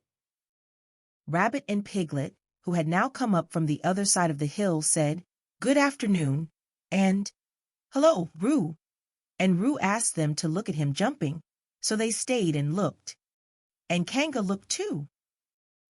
"Oh, Kanga," said Pooh, after Rabbit had winked at him twice, "I don't know if you are interested in poetry at all." "Hardly at all," said Kanga. "Oh," said Pooh. "Roo, dear, just one more jump and then we must go home." There was a short silence while Roo fell down another mouse hole. "Go on," said Rabbit in a loud whisper behind his paw. "Talking of poetry," said Pooh, "I made up a little piece as I was coming along. It went like this. Now let me see." "Fancy," said Kanga. "Now, Roo, dear." "You'll like this piece of poetry," said Rabbit. "You'll love it," said Piglet. "You must listen very carefully," said Rabbit. "So as not to miss any of it," said Piglet. "Oh, yes," said Kanga, but she still looked at Baby Roo. "How did it go, Pooh?" said Rabbit. Pooh gave a little cough and began. Lines written by a bear of very little brain. "On Monday, when the sun is hot, I wonder to myself a lot. Now is it true, or is it not, that what is which and which is what? On Tuesday, when it hails and snows, the feeling on me grows and grows, that hardly anybody knows if those are these or these are those. On Wednesday, when the sky is blue, and I have nothing else to do, I sometimes wonder if it's true that who is what and what is who. On Thursday, when it starts to freeze and hoarfrost twinkles on the trees, how very readily one sees that these are whose. But whose are these? On Friday. Yes, it is, isn't it? Said Kanga, not waiting to hear what happened on Friday. Just one more jump, Roo dear, and then we really must be going. Rabbit gave Pooh a hurrying up sort of nudge. Talking of poetry, said Pooh quickly, have you ever noticed that tree right over there? Where? Said Kanga. Now, Roo. Right over there, said Pooh, pointing behind Kanga's back. No, said Kanga. Now jump in, Roo dear, and we'll go home. You ought to look at that tree right over there, said Rabbit. Shall I lift you in, Roo? And he picked up Roo in his paws. I can see a bird in it from here, said Pooh. Or is it a fish? You ought to see that bird from here, said Rabbit. Unless it's a fish. It isn't a fish, it's a bird, said Piglet. So it is, said Rabbit. Is it a starling or a blackbird? Said Pooh. That's the whole question, said Rabbit. Is it a blackbird or a starling? And then at last Kanga did turn her head to look. And the moment that her head was turned, Rabbit said in a loud voice, In you go, Roo! And in jumped Piglet into Kanga's pocket, and off scampered Rabbit, with Roo in his paws, as fast as he could. Why, where's Rabbit? Said Kanga, turning round again. Are you all right, Roo dear? Piglet made a squeaky Roo noise from the bottom of Kanga's pocket. Rabbit had to go away, said Pooh. I think he thought of something he had to go and see about suddenly. And Piglet? I think Piglet thought of something at the same time, suddenly. Well, we must be getting home, said Kanga. Goodbye, Pooh. And in 3 large jumps she was gone. Pooh looked after her as she went. I wish I could jump like that, he thought. Some can and some can't. That's how it is. But there were moments when Piglet wished that Kanga couldn't. Often, when he had had a long walk home through the forest, he had wished that he were a bird. But now he thought jerkily to himself at the bottom of Kanga's pocket. This take, if it shall really to flying I never it. And as he went up in the air, he said, Ooh! And as he came down, he said, Ow! And he was saying, Ooh, ow, ooh, ow, ooh, ow, all the way to Kanga's house. Of course, as soon as Kanga unbuttoned her pocket, she saw what had happened. Just for a moment, she thought she was frightened, and then she knew she wasn't, for she felt quite sure that Christopher Robin would never let any harm happen to Roo.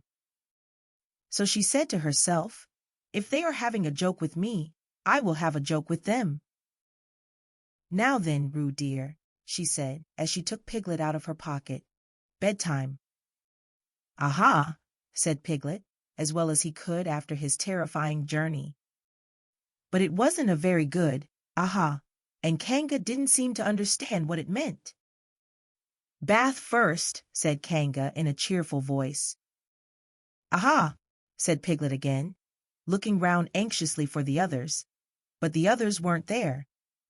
Rabbit was playing with baby Roo in his own house and feeling more fond of him every minute, and Pooh, who had decided to be a Kanga, was still at the sandy place on the top of the forest, practicing jumps.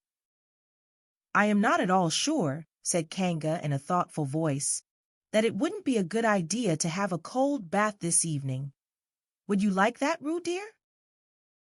Piglet, who had never been really fond of baths, shuddered a long, indignant shudder, and said in as brave a voice as he could, Kanga, I see that the time has come to speak plainly.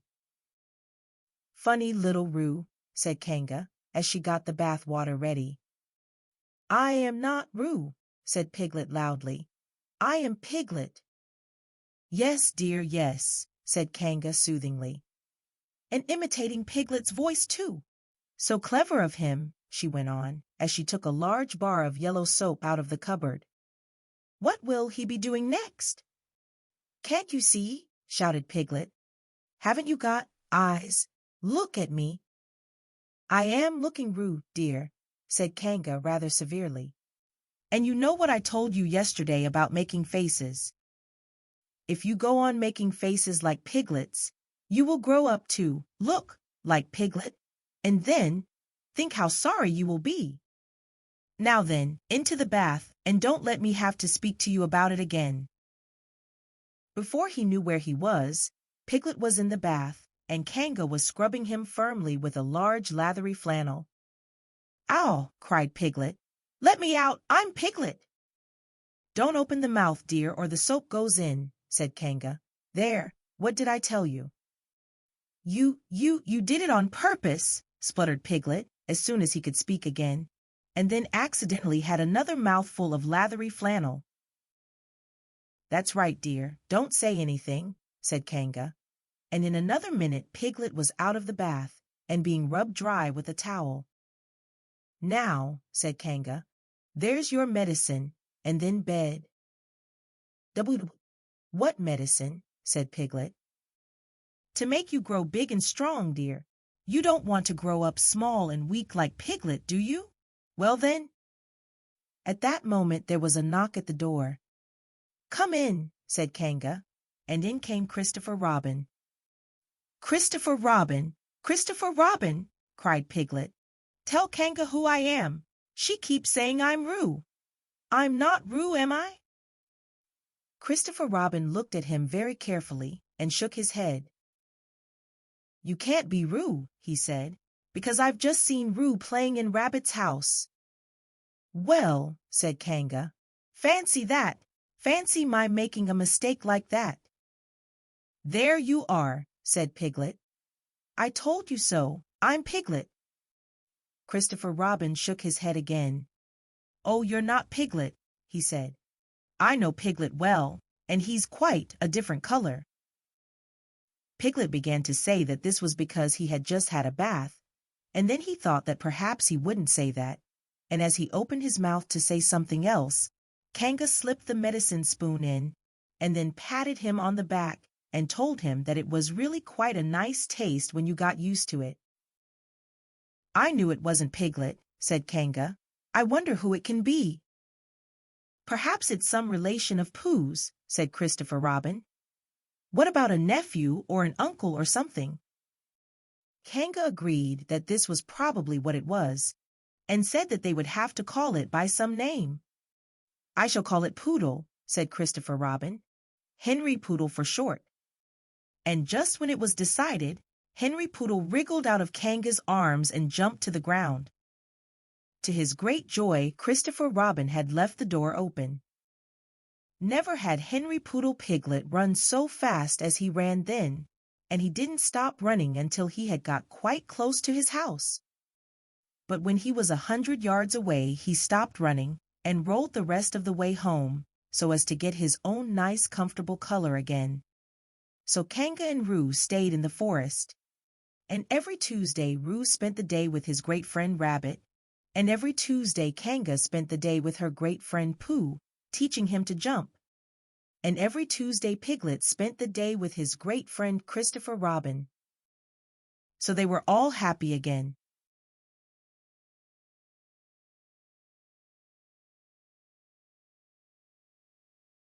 Chapter 8, in which Christopher Robin leads an expedition to the North Pole. One fine day Pooh had stumped up to the top of the forest to see if his friend Christopher Robin was interested in bears at all. At breakfast that morning, a simple meal of marmalade spread lightly over a honeycomb or two. He had suddenly thought of a new song. It began like this: "Sing ho for the life of a bear." When he had got as far as this, he scratched his head and thought to himself, "That's a very good start for a song, but what about the second line?" He tried singing "ho" 2 or 3 times, but it didn't seem to help. "Perhaps it would be better," he thought, "if I sang high for the life of a bear." So he sang it, but it wasn't. "Very well then," he said, "I shall sing that first line twice, and perhaps if I sing it very quickly, I shall find myself singing the third and fourth lines before I have time to think of them, and that will be a good song. Now then, sing ho, for the life of a bear! Sing ho, for the life of a bear! I don't much mind if it rains or snows, 'cause I've got a lot of honey on my nice new nose. I don't much care if it snows or thaws, 'cause I've got a lot of honey on my nice clean paws. Sing ho for a bear, sing ho for a Pooh, and I'll have a little something in an hour or two. He was so pleased with this song that he sang it all the way to the top of the forest, and if I go on singing it much longer, he thought, it will be time for the little something, and then the last line won't be true. So he turned it into a hum instead. Christopher Robin was sitting outside his door, putting on his big boots. As soon as he saw the big boots, Pooh knew that an adventure was going to happen, and he brushed the honey off his nose with the back of his paw and spruced himself up as well as he could, so as to look ready for anything. "Good morning, Christopher Robin," he called out. "Hello, Pooh Bear. I can't get this boot on." "That's bad," said Pooh. "Do you think you could very kindly lean against me, 'cause I keep pulling so hard that I fall over backwards?" Pooh sat down, dug his feet into the ground, and pushed hard against Christopher Robin's back, and Christopher Robin pushed hard against his, and pulled at his boot until he had got it on. "And that's that," said Pooh. "What do we do next?" "We are all going on an expedition," said Christopher Robin, as he got up and brushed himself. "Thank you, Pooh." "Going on an expedition," said Pooh eagerly. "I don't think I've ever been on one of those. Where are we going to on this expedition?"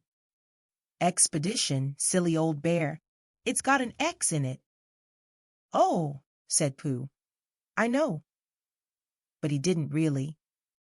"We're going to discover the North Pole." "Oh," said Pooh again. "What is the North Pole?" he asked. "It's just a thing you discover," said Christopher Robin carelessly, not being quite sure himself. "Oh, I see," said Pooh. "Are bears any good at discovering it?"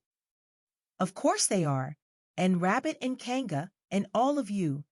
It's an expedition. That's what an expedition means, a long line of everybody. You'd better tell the others to get ready while I see if my gun's all right.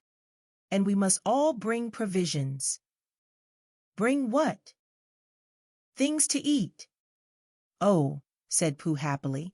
"I thought you said provisions. I'll go and tell them," and he stumped off. The first person he met was Rabbit. "Hello, Rabbit," he said. "Is that you?" "Let's pretend it isn't," said Rabbit, "and see what happens. I've got a message for you." "I'll give it to him." "We're all going on an expedition with Christopher Robin." "What is it when we're on it?" "A sort of boat, I think," said Pooh. "Oh, that sort." "Yes. And we're going to discover a pole or something. Or was it a mole? Anyhow, we're going to discover it." "We are we?" said Rabbit. "Yes. And we've got to bring things to eat with us, in case we want to eat them. Now I'm going down to Piglet's. Tell Kanga, will you?" He left Rabbit and hurried down to Piglet's house. The piglet was sitting on the ground at the door of his house, blowing happily at a dandelion, and wondering whether it would be this year, next year, sometime, or never. He had just discovered that it would be never, and was trying to remember what it was, and hoping it wasn't anything nice, when Pooh came up. "Oh, Piglet," said Pooh excitedly. "We're going on an expedition, all of us, with things to eat, to discover something." "To discover what?" said Piglet anxiously. "Oh, just something." "Nothing fierce?" "Christopher Robin didn't say anything about fierce. He just said it had an X." "It isn't their necks I mind," said Piglet earnestly. "It's their teeth. But if Christopher Robin is coming, I don't mind anything." In a little while they were all ready at the top of the forest, and the expedition started. First came Christopher Robin and Rabbit, then Piglet and Pooh, then Kanga, with Roo in her pocket, and Owl, then Eeyore, and, at the end, in a long line, all Rabbit's friends and relations. I didn't ask them, explained Rabbit carelessly. They just came. They always do. They can march at the end after Eeyore. What I say, said Eeyore, is that it's unsettling. I didn't want to come on this expo, what Pooh said. I only came to oblige. But here I am. And if I am the end of the expo, what we're talking about, then let me be the end. But if, every time I want to sit down for a little rest, I have to brush away half a dozen of Rabbit's smaller friends and relations first, then this isn't an expo, whatever it is at all. It's simply a confused noise. That's what I say. I see what Eeyore means, said Owl. If you ask me, I'm not asking anybody, said Eeyore. I'm just telling everybody. We can look for the North Pole, or we can play Here We Go gathering nuts in May with the end part of an ant's nest. It's all the same to me. There was a shout from the top of the line. Come on, called Christopher Robin. Come on, called Pooh and Piglet. Come on, called Owl. We're starting, said Rabbit. I must go. And he hurried off to the front of the exposition with Christopher Robin. All right, said Eeyore. We're going. Only don't blame me. So off they all went to discover the pole. And as they walked, they chattered to each other of this and that, all except Pooh, who was making up a song. This is the first verse, he said to Piglet, when he was ready with it. First verse of what? My song. What song? This one. Which one? Well, if you listen, Piglet, you'll hear it. How do you know I'm not listening? Pooh couldn't answer that one, so he began to sing. They all went off to discover the pole, Owl and Piglet and Rabbit and all. It's a thing you discover, as I've been told by Owl and Piglet and Rabbit and all. Eeyore, Christopher Robin and Pooh, and Rabbit's relations all went too, and where the pole was none of them knew. Sing hey for Owl and Rabbit and all. Hush, said Christopher Robin, turning round to Pooh. We're just coming to a dangerous place. Hush, said Pooh, turning round quickly to Piglet. Hush, said Piglet to Kanga. Hush, said Kanga to Owl, while Roo said, hush, several times to himself very quietly. Hush, said Owl to Eeyore. Hush, said Eeyore in a terrible voice to all Rabbit's friends and relations, and hush, they said hastily to each other all down the line, until it got to the last one of all. And the last and smallest friend and relation was so upset to find that the whole exposition was saying, hush, to him, that he buried himself head downwards in a crack in the ground, and stayed there for 2 days until the danger was over, and then went home in a great hurry and lived quietly with his aunt ever afterwards. His name was Alexander Beetle. They had come to a stream which twisted and tumbled between high rocky banks, and Christopher Robin saw at once how dangerous it was. It's just the place, he explained, for an ambush. What sort of bush? Whispered Pooh to Piglet. A gorse bush? My dear Pooh, said Owl in his superior way, don't you know what an ambush is? Owl, said Piglet, looking round at him severely. Pooh's whisper was a perfectly private whisper, and there was no need. An ambush, said Owl, is a sort of surprise. So is a gorse bush sometimes, said Pooh.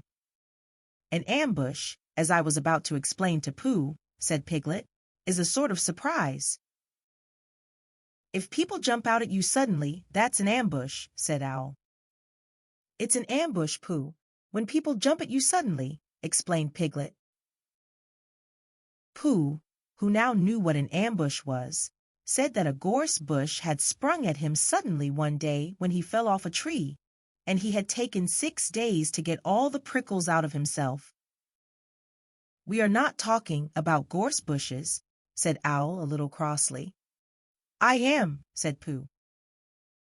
They were climbing very cautiously up the stream now, going from rock to rock, and after they had gone a little way, they came to a place where the banks widened out at each side, so that on each side of the water there was a level strip of grass on which they could sit down and rest. As soon as he saw this, Christopher Robin called, "Halt!" and they all sat down and rested. I think, said Christopher Robin, that we ought to eat all our provisions now, so that we shan't have so much to carry. Eat all our what? Said Pooh. All that we've brought, said Piglet, getting to work. That's a good idea, said Pooh, and he got to work too. Have you all got something? Asked Christopher Robin with his mouth full. All except me, said Eeyore, as usual. He looked round at them in his melancholy way. I suppose none of you are sitting on a thistle by any chance? I believe I am, said Pooh. Ow! He got up and looked behind him. Yes, I was. I thought so. Thank you, Pooh, if you've quite finished with it.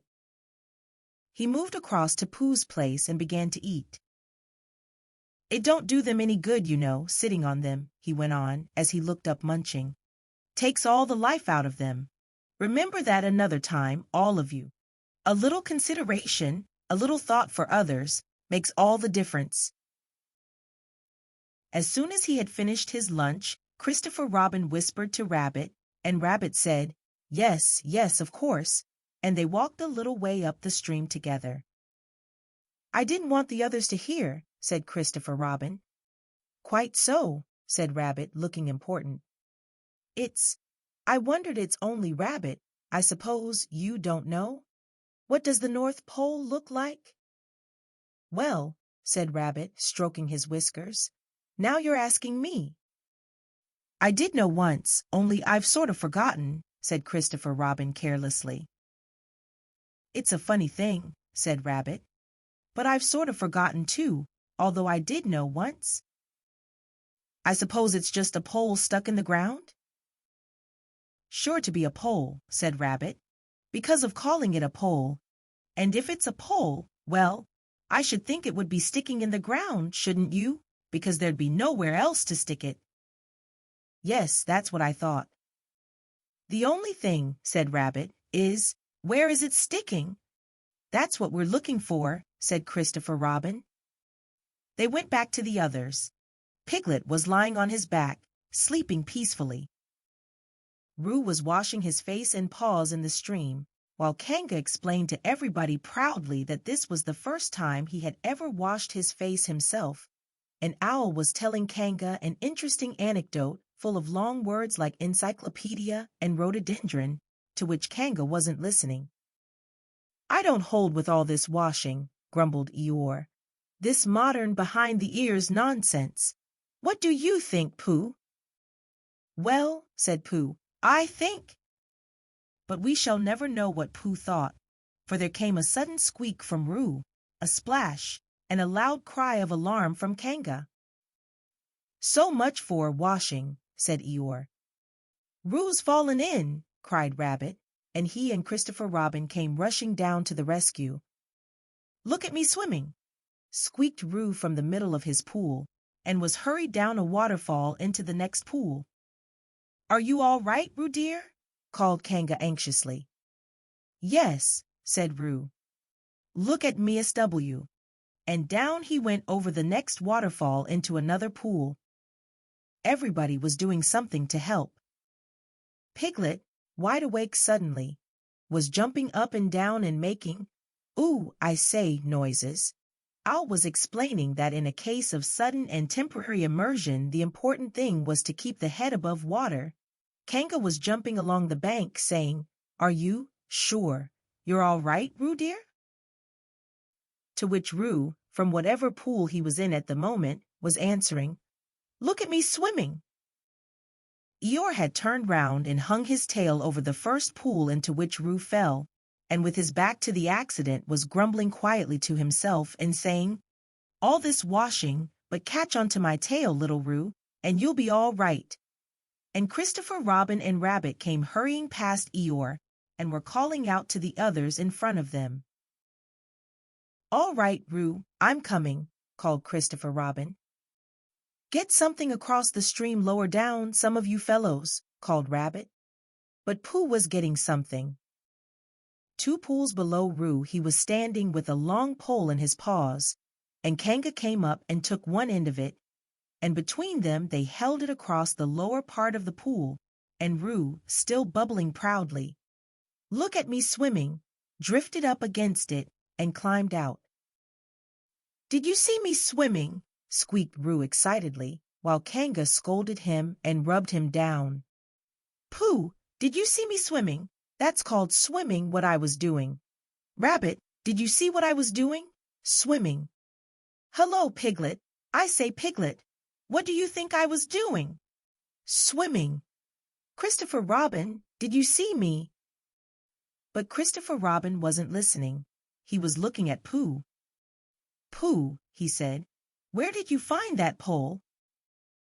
Pooh looked at the pole in his hands. "I just found it," he said. "I thought it ought to be useful. I just picked it up." "Pooh," said Christopher Robin solemnly, "the expedition is over. You have found the North Pole." "Oh," said Pooh. Eeyore was sitting with his tail in the water when they all got back to him. "Tell Roo to be quick, somebody," he said. "My tail's getting cold. I don't want to mention it, but I just mention it. I don't want to complain, but there it is. My tail's cold." "Here I am," squeaked Roo. "Oh, there you are. Did you see me swimming?" Eeyore took his tail out of the water and swished it from side to side. "As I expected," he said. "Lost all feeling. Numbed it. That's what it's done. Numbed it. Well, as long as nobody minds, I suppose it's all right."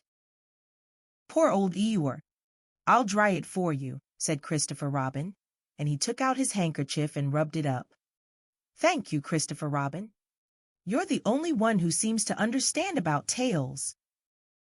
They don't think that's what's the matter with some of these others. They've no imagination. A tail isn't a tail to them. It's just a little bit extra at the back." "Never mind, Eeyore," said Christopher Robin, rubbing his hardest. "Is that better?" "It's feeling more like a tail, perhaps. It belongs again, if you know what I mean." "Hello, Eeyore," said Pooh, coming up to them with his pole. "Hello, Pooh. Thank you for asking, but I shall be able to use it again in a day or 2. "Use what?" said Pooh. "What we are talking about." "I wasn't talking about anything," said Pooh, looking puzzled. "My mistake again. I thought you were saying how sorry you were about my tail being all numb, and could you do anything to help?" "No," said Pooh. "That wasn't me," he said. He thought for a little and then suggested helpfully, "Perhaps it was somebody else." "Well, thank him for me when you see him." Pooh looked anxiously at Christopher Robin. "Pooh's found the North Pole," said Christopher Robin. "Isn't that lovely?" Pooh looked modestly down. "Is that it?" said Eeyore. "Yes," said Christopher Robin. "Is that what we were looking for?" "Yes," said Pooh. "Oh," said Eeyore. "Well, anyhow, it didn't rain," he said. They stuck the pole in the ground, and Christopher Robin tied a message onto it. North Pole, discovered by Pooh. Pooh found. Then they all went home again. And I think, but I am not quite sure, that Roo had a hot bath and went straight to bed. But Pooh went back to his own house, and feeling very proud of what he had done, had a little something to revive himself. Chapter 9, in which Piglet is entirely surrounded by water.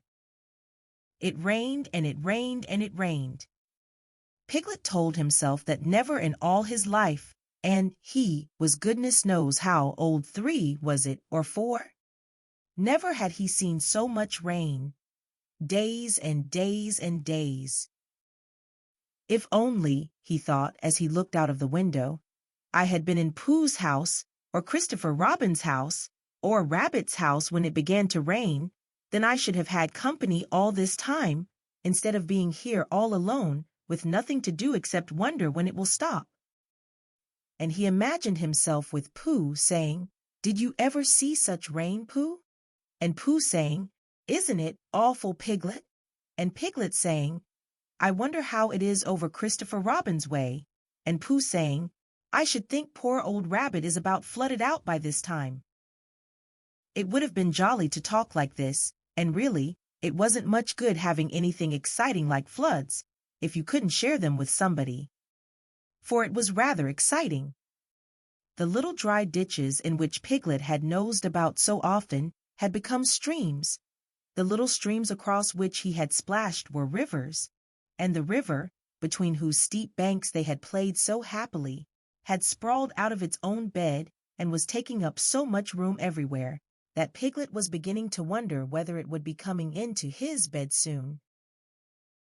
"It's a little anxious," he said to himself, "to be a very small animal entirely surrounded by water.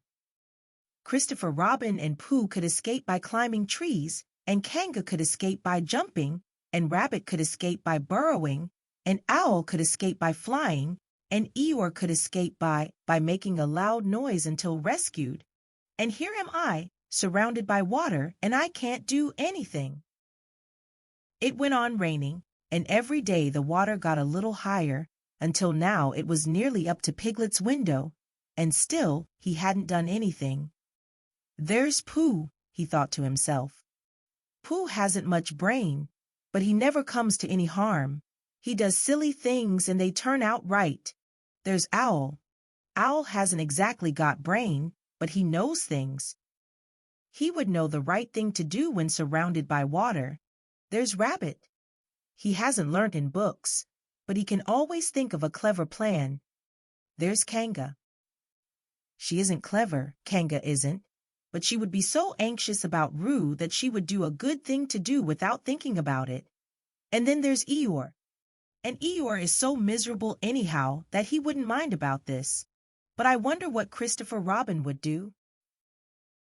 Then suddenly he remembered a story which Christopher Robin had told him about a man on a desert island who had written something in a bottle and thrown it in the sea. And Piglet thought that if he wrote something in a bottle and threw it in the water, perhaps somebody would come and rescue him. He left the window and began to search his house, all of it that wasn't under water, and at last he found a pencil and a small piece of dry paper and a bottle with a cork to it, and he wrote on one side of the paper, "Help, Piglet, me," and on the other side, "It's me, Piglet, help, help." Then he put the paper in the bottle, and he corked the bottle up as tightly as he could, and he leant out of his window as far as he could lean without falling in, and he threw the bottle as far as he could throw, splash, and in a little while it bobbed up again on the water, and he watched it floating slowly away in the distance until his eyes ached with looking, and sometimes he thought it was the bottle, and sometimes he thought it was just a ripple on the water which he was following, and then suddenly he knew that he would never see it again, and that he had done all that he could do to save himself. So now, he thought, somebody else will have to do something, and I hope they will do it soon, because if they don't I shall have to swim, which I can't, so I hope they do it soon. And then he gave a very long sigh and said, "I wish Pooh were here. It's so much more friendly with two." When the rain began, Pooh was asleep. It rained, and it rained, and it rained, and he slept, and he slept, and he slept. He had had a tiring day. You remember how he discovered the North Pole. Well, he was so proud of this that he asked Christopher Robin if there were any other poles such as a bear of little brain might discover. "There's a South Pole," said Christopher Robin, "and I expect there's an East Pole and a West Pole, though people don't like talking about them." Pooh was very excited when he heard this, and suggested that they should have an expedition to discover the East Pole. But Christopher Robin had thought of something else to do with Kanga, so Pooh went out to discover the East Pole by himself. Whether he discovered it or not, I forget, but he was so tired when he got home that, in the very middle of his supper, after he had been eating for little more than half an hour, he fell fast asleep in his chair, and slept, and slept, and slept. Then suddenly he was dreaming. He was at the East Pole, and it was a very cold pole with the coldest sort of snow and ice all over it. He had found a beehive to sleep in, but there wasn't room for his legs, so he had left them outside. And wild woozles, such as inhabit the East Pole, came and nibbled all the fur off his legs to make nests for their young. And the more they nibbled, the colder his legs got, until suddenly he woke up with an owl, and there he was, sitting in his chair with his feet in the water, and water all round him. He splashed to his door and looked out. "This is serious," said Pooh. "I must have an escape." So he took his largest pot of honey and escaped with it to a broad branch of his tree, well above the water, and then he climbed down again and escaped with another pot, and when the whole escape was finished, there was Pooh sitting on his branch, dangling his legs, and there, beside him, were 10 pots of honey. 2 days later, there was Pooh, sitting on his branch, dangling his legs, and there, beside him, were 4 pots of honey. 3 days later, there was Pooh, sitting on his branch, dangling his legs, and there beside him was 1 pot of honey. 4 days later, there was Pooh. And it was on the morning of the 4th day that Piglet's bottle came floating past him, and with one loud cry of "Honey!" Pooh plunged into the water, seized the bottle, and struggled back to his tree again. "Bother!" said Pooh as he opened it. "All that wet for nothing. What's that bit of paper doing?" He took it out and looked at it. "It's a message," he said to himself. "That's what it is. And that letter is a P, and so is that, and so is that, and P means Pooh. So it's a very important message to me, and I can't read it. I must find Christopher Robin or Owl or Piglet, one of those clever readers who can read things, and they will tell me what this message means. Only I can't swim. Bother!" Then he had an idea, and I think that for a bear of very little brain, it was a good idea. He said to himself, "If a bottle can float, then a jar can float, and if a jar floats, I can sit on the top of it if it's a very big jar." So he took his biggest jar and corked it up. "All boats have to have a name," he said, "so I shall call mine the Floating Bear." And with these words, he dropped his boat into the water and jumped in after it. For a little while Pooh and the Floating Bear were uncertain as to which of them was meant to be on the top, but after trying 1 or 2 different positions, they settled down with the Floating Bear underneath and Pooh triumphantly astride it, paddling vigorously with his feet. Christopher Robin lived at the very top of the forest. It rained, and it rained, and it rained, but the water couldn't come up to his house. It was rather jolly to look down into the valleys and see the water all round him, but it rained so hard that he stayed indoors most of the time and thought about things.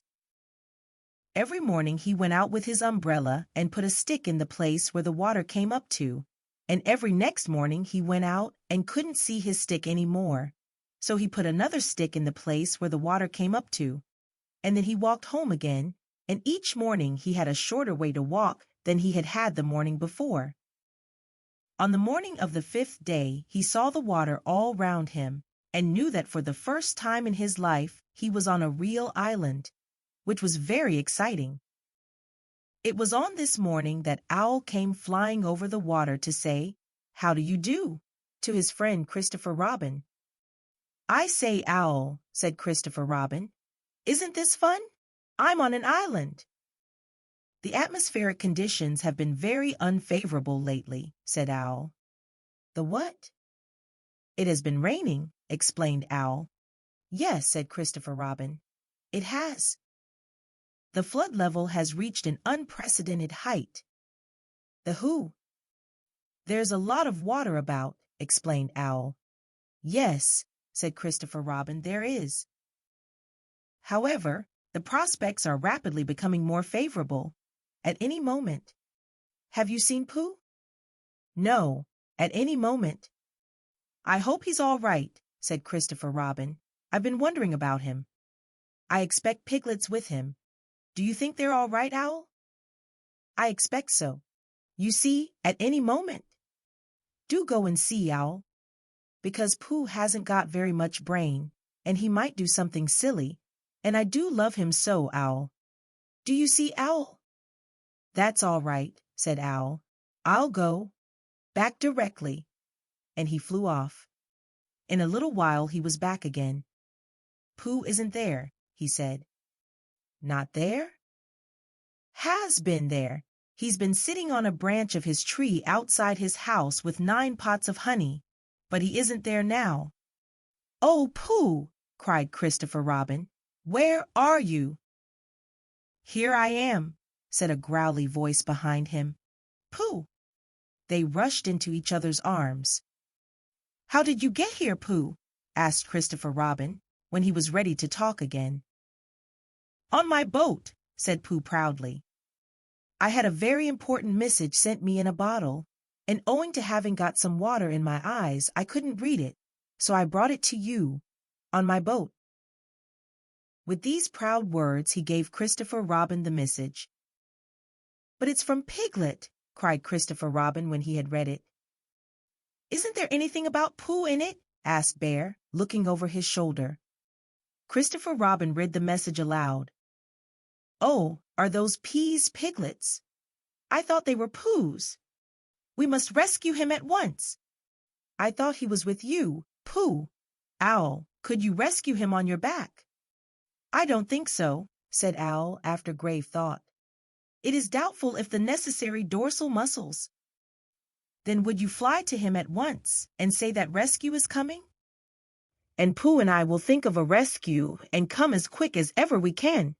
Oh, don't talk, Owl. Go on quick. And, still thinking of something to say, Owl flew off. Now then, Pooh, said Christopher Robin, where's your boat? I ought to say, explained Pooh as they walked down to the shore of the island, that it isn't just an ordinary sort of boat. Sometimes it's a boat, and sometimes it's more of an accident. It all depends. Depends on what? On whether I'm on the top of it or underneath it. Oh, well, where is it? There, said Pooh, pointing proudly to the floating bear. It wasn't what Christopher Robin expected, and the more he looked at it, the more he thought what a brave and clever bear Pooh was, and the more Christopher Robin thought this, the more Pooh looked modestly down his nose and tried to pretend he wasn't. But it's too small for 2 of us, said Christopher Robin sadly. 3 of us with Piglet. That makes it smaller still. Oh, Pooh Bear, what shall we do? And then this bear, Pooh Bear, Winnie the Pooh, FOP, friend of Piglets, RC, Rabbit's companion, PD, Pole Discoverer, EC, and TF, Eeyore's comforter and tail finder. In fact, Pooh himself said something so clever that Christopher Robin could only look at him with mouth open and eyes staring, wondering if this was really the bear of very little brain whom he had known and loved so long. We might go in your umbrella, said Pooh. We might go in your umbrella, said Pooh. We might go in your umbrella, said Pooh. For suddenly Christopher Robin saw that they might. He opened his umbrella and put it point downwards in the water. It floated but wobbled. Pooh got in. He was just beginning to say that it was all right now, when he found that it wasn't, so after a short drink, which he didn't really want, he waded back to Christopher Robin. Then they both got in together, and it wobbled no longer. I shall call this boat the Brain of Pooh, said Christopher Robin, and the Brain of Pooh set sail forthwith in a southwesterly direction, revolving gracefully. You can imagine Piglet's joy when at last the ship came in sight of him. In after years, he liked to think that he had been in very great danger during the terrible flood, but the only danger he had really been in was in the last half hour of his imprisonment, when Owl, who had just flown up, sat on a branch of his tree to comfort him, and told him a very long story about an ant who had once laid a seagull's egg by mistake, and the story went on, rather like this sentence, until Piglet, who was listening out of his window without much hope, went to sleep quietly and naturally, slipping slowly out of the window towards the water until he was only hanging on by his toes, at which moment luckily a sudden loud squawk from Owl, which was really part of the story, being what his aunt said, woke the Piglet up and just gave him time to jerk himself back into safety and say, "How interesting! And did she?" When well, you can imagine his joy when at last he saw the good ship, Brain of Pooh, Captain, C. Robin, First Mate, P. Bear, coming over the sea to rescue him. Christopher Robin and Pooh again. And that is really the end of the story, and I am very tired after that last sentence. I think I shall stop there. Chapter 10, in which Christopher Robin gives Pooh a party, and we say goodbye. One day when the sun had come back over the forest, bringing with it the scent of May, and all the streams of the forest were tinkling happily to find themselves their own pretty shape again, and the little pools lay dreaming of the life they had seen and the big things they had done, and in the warmth and quiet of the forest the cuckoo was trying over his voice carefully and listening to see if he liked it, and wood pigeons were complaining gently to themselves in their lazy, comfortable way that it was the other fellow's fault, but it didn't matter very much.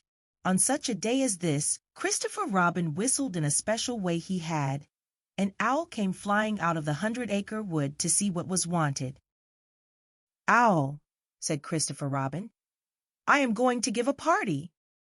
"You are you?" said Owl. "And it's to be a special sort of party, because it's because of what Pooh did when he did what he did to save Piglet from the flood." "Oh, that's what it's for, is it?" said Owl. "Yes, so will you tell Pooh as quickly as you can and all the others, because it will be tomorrow." "Oh, it will it?" said Owl, still being as helpful as possible. "So will you go and tell them, Owl?" Owl tried to think of something very wise to say, but couldn't, so he flew off to tell the others, and the first person he told was Pooh. "Pooh," he said, "Christopher Robin is giving a party." "Oh," said Pooh. And then, seeing that Owl expected him to say something else, he said, "Will there be those little cake things with pink sugar icing?" Owl felt that it was rather beneath him to talk about little cake things with pink sugar icing, so he told Pooh exactly what Christopher Robin had said, and flew off to EEYORE. "A party for me?" thought Pooh to himself. "How grand!" And he began to wonder if all the other animals would know that it was a special Pooh party, and if Christopher Robin had told them about the floating bear and the brain of Pooh and all the wonderful ships he had invented and sailed on, and he began to think how awful it would be if everybody had forgotten about it, and nobody quite knew what the party was for, and the more he thought like this, the more the party got muddled in his mind, like a dream when nothing goes right. And the dream began to sing itself over in his head until it became a sort of song. It was an anxious Pooh song. 3 cheers for Pooh. For who? For Pooh. Why, what did he do? I thought you knew. He saved his friend from a wetting. Fears for Bear. For where? For Bear, he couldn't swim, but he rescued him. He rescued who? Oh, listen, do. I am talking of Pooh. Of who? Of Pooh. I'm sorry, I keep forgetting. Well, Pooh was a bear of enormous brain. Just say it again. Of enormous brain. Of enormous what? Well, he ate a lot, and I don't know if he could swim or not, but he managed to float on a sort of boat. On a sort of what? Well, a sort of pot. So now let's give him 3 hearty cheers. So now let's give him 3 hearty witches. And hope he'll be with us for years and years, and grow in health and wisdom and riches. 3 cheers for Pooh. For who? For Pooh.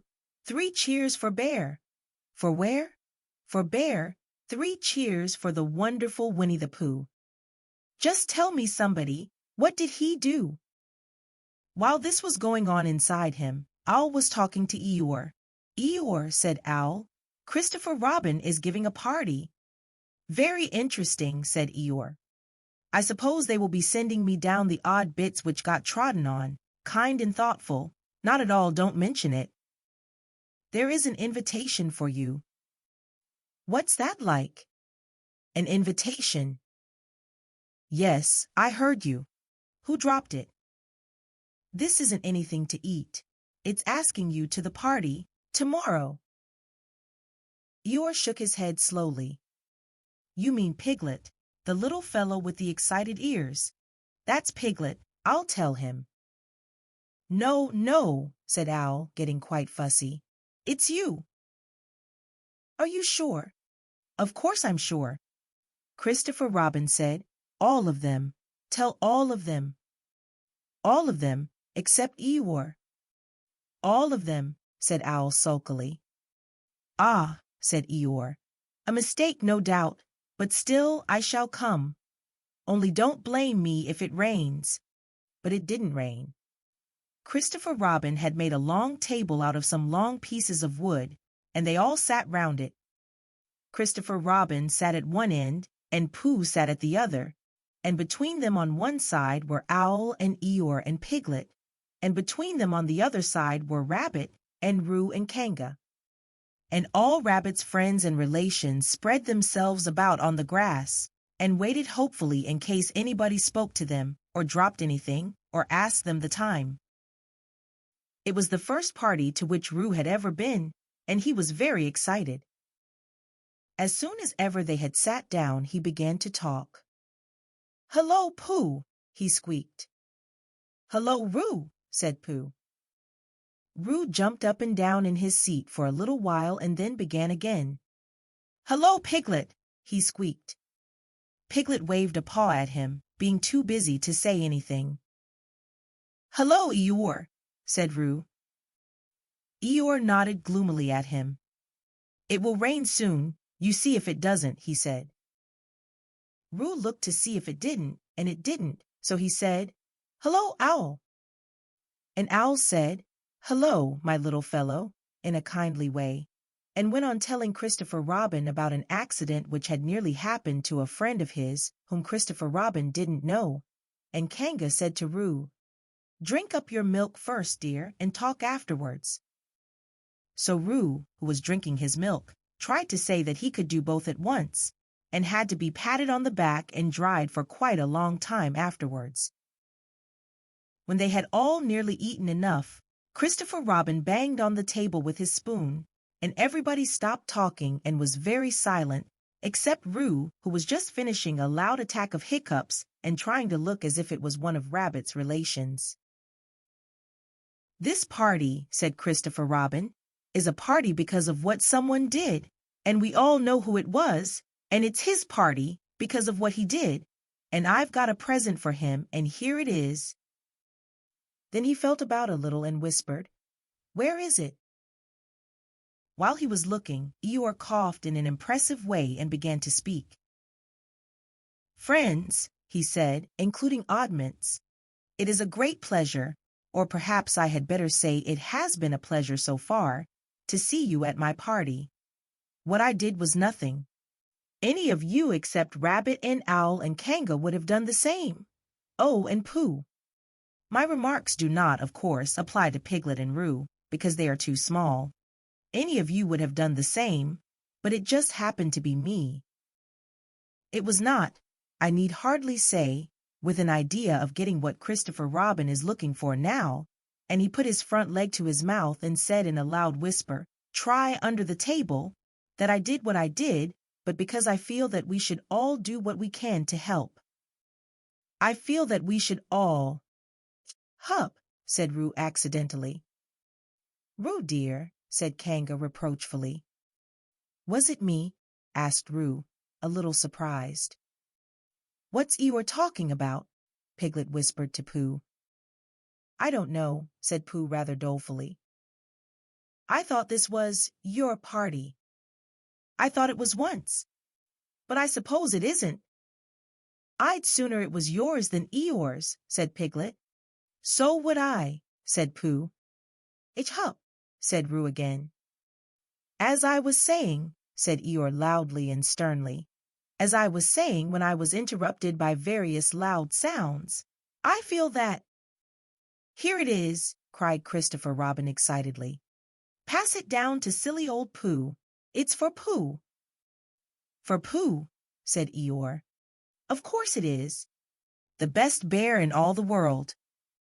I might have known, said Eeyore. After all, one can't complain. I have my friends.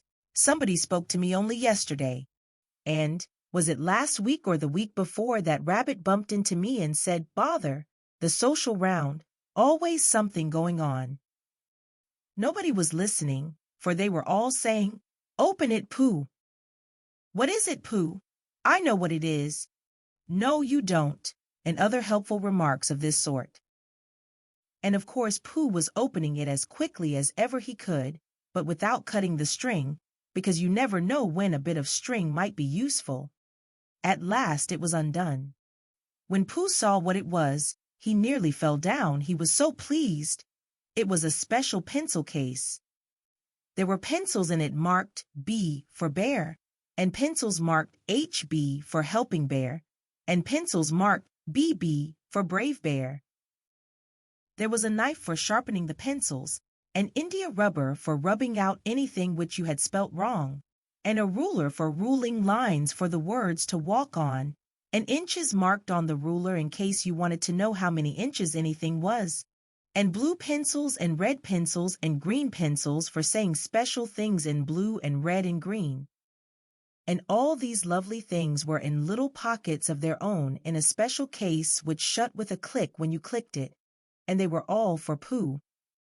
Oh, said Pooh. Oh, Pooh, said everybody else except Eeyore. Thank you, growled Pooh.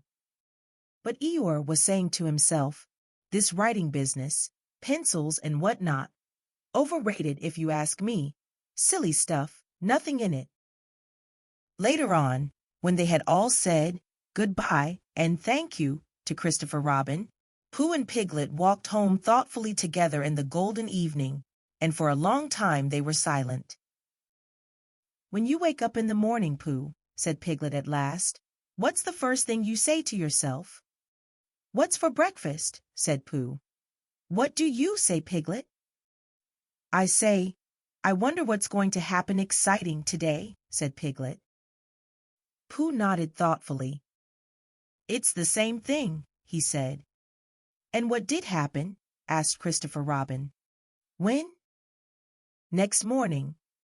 I don't know. Could you think and tell me and Pooh sometime? If you wanted it very much. Pooh does, said Christopher Robin. He gave a deep sigh, picked his bear up by the leg, and walked off to the door, trailing Winnie the Pooh behind him. At the door he turned and said, Coming to see me have my bath? I might, I said. Was Pooh's pencil case any better than mine? It was just the same, I said. He nodded and went out, and in a moment I heard Winnie the Pooh, bump, bump, bump, going up the stairs behind him.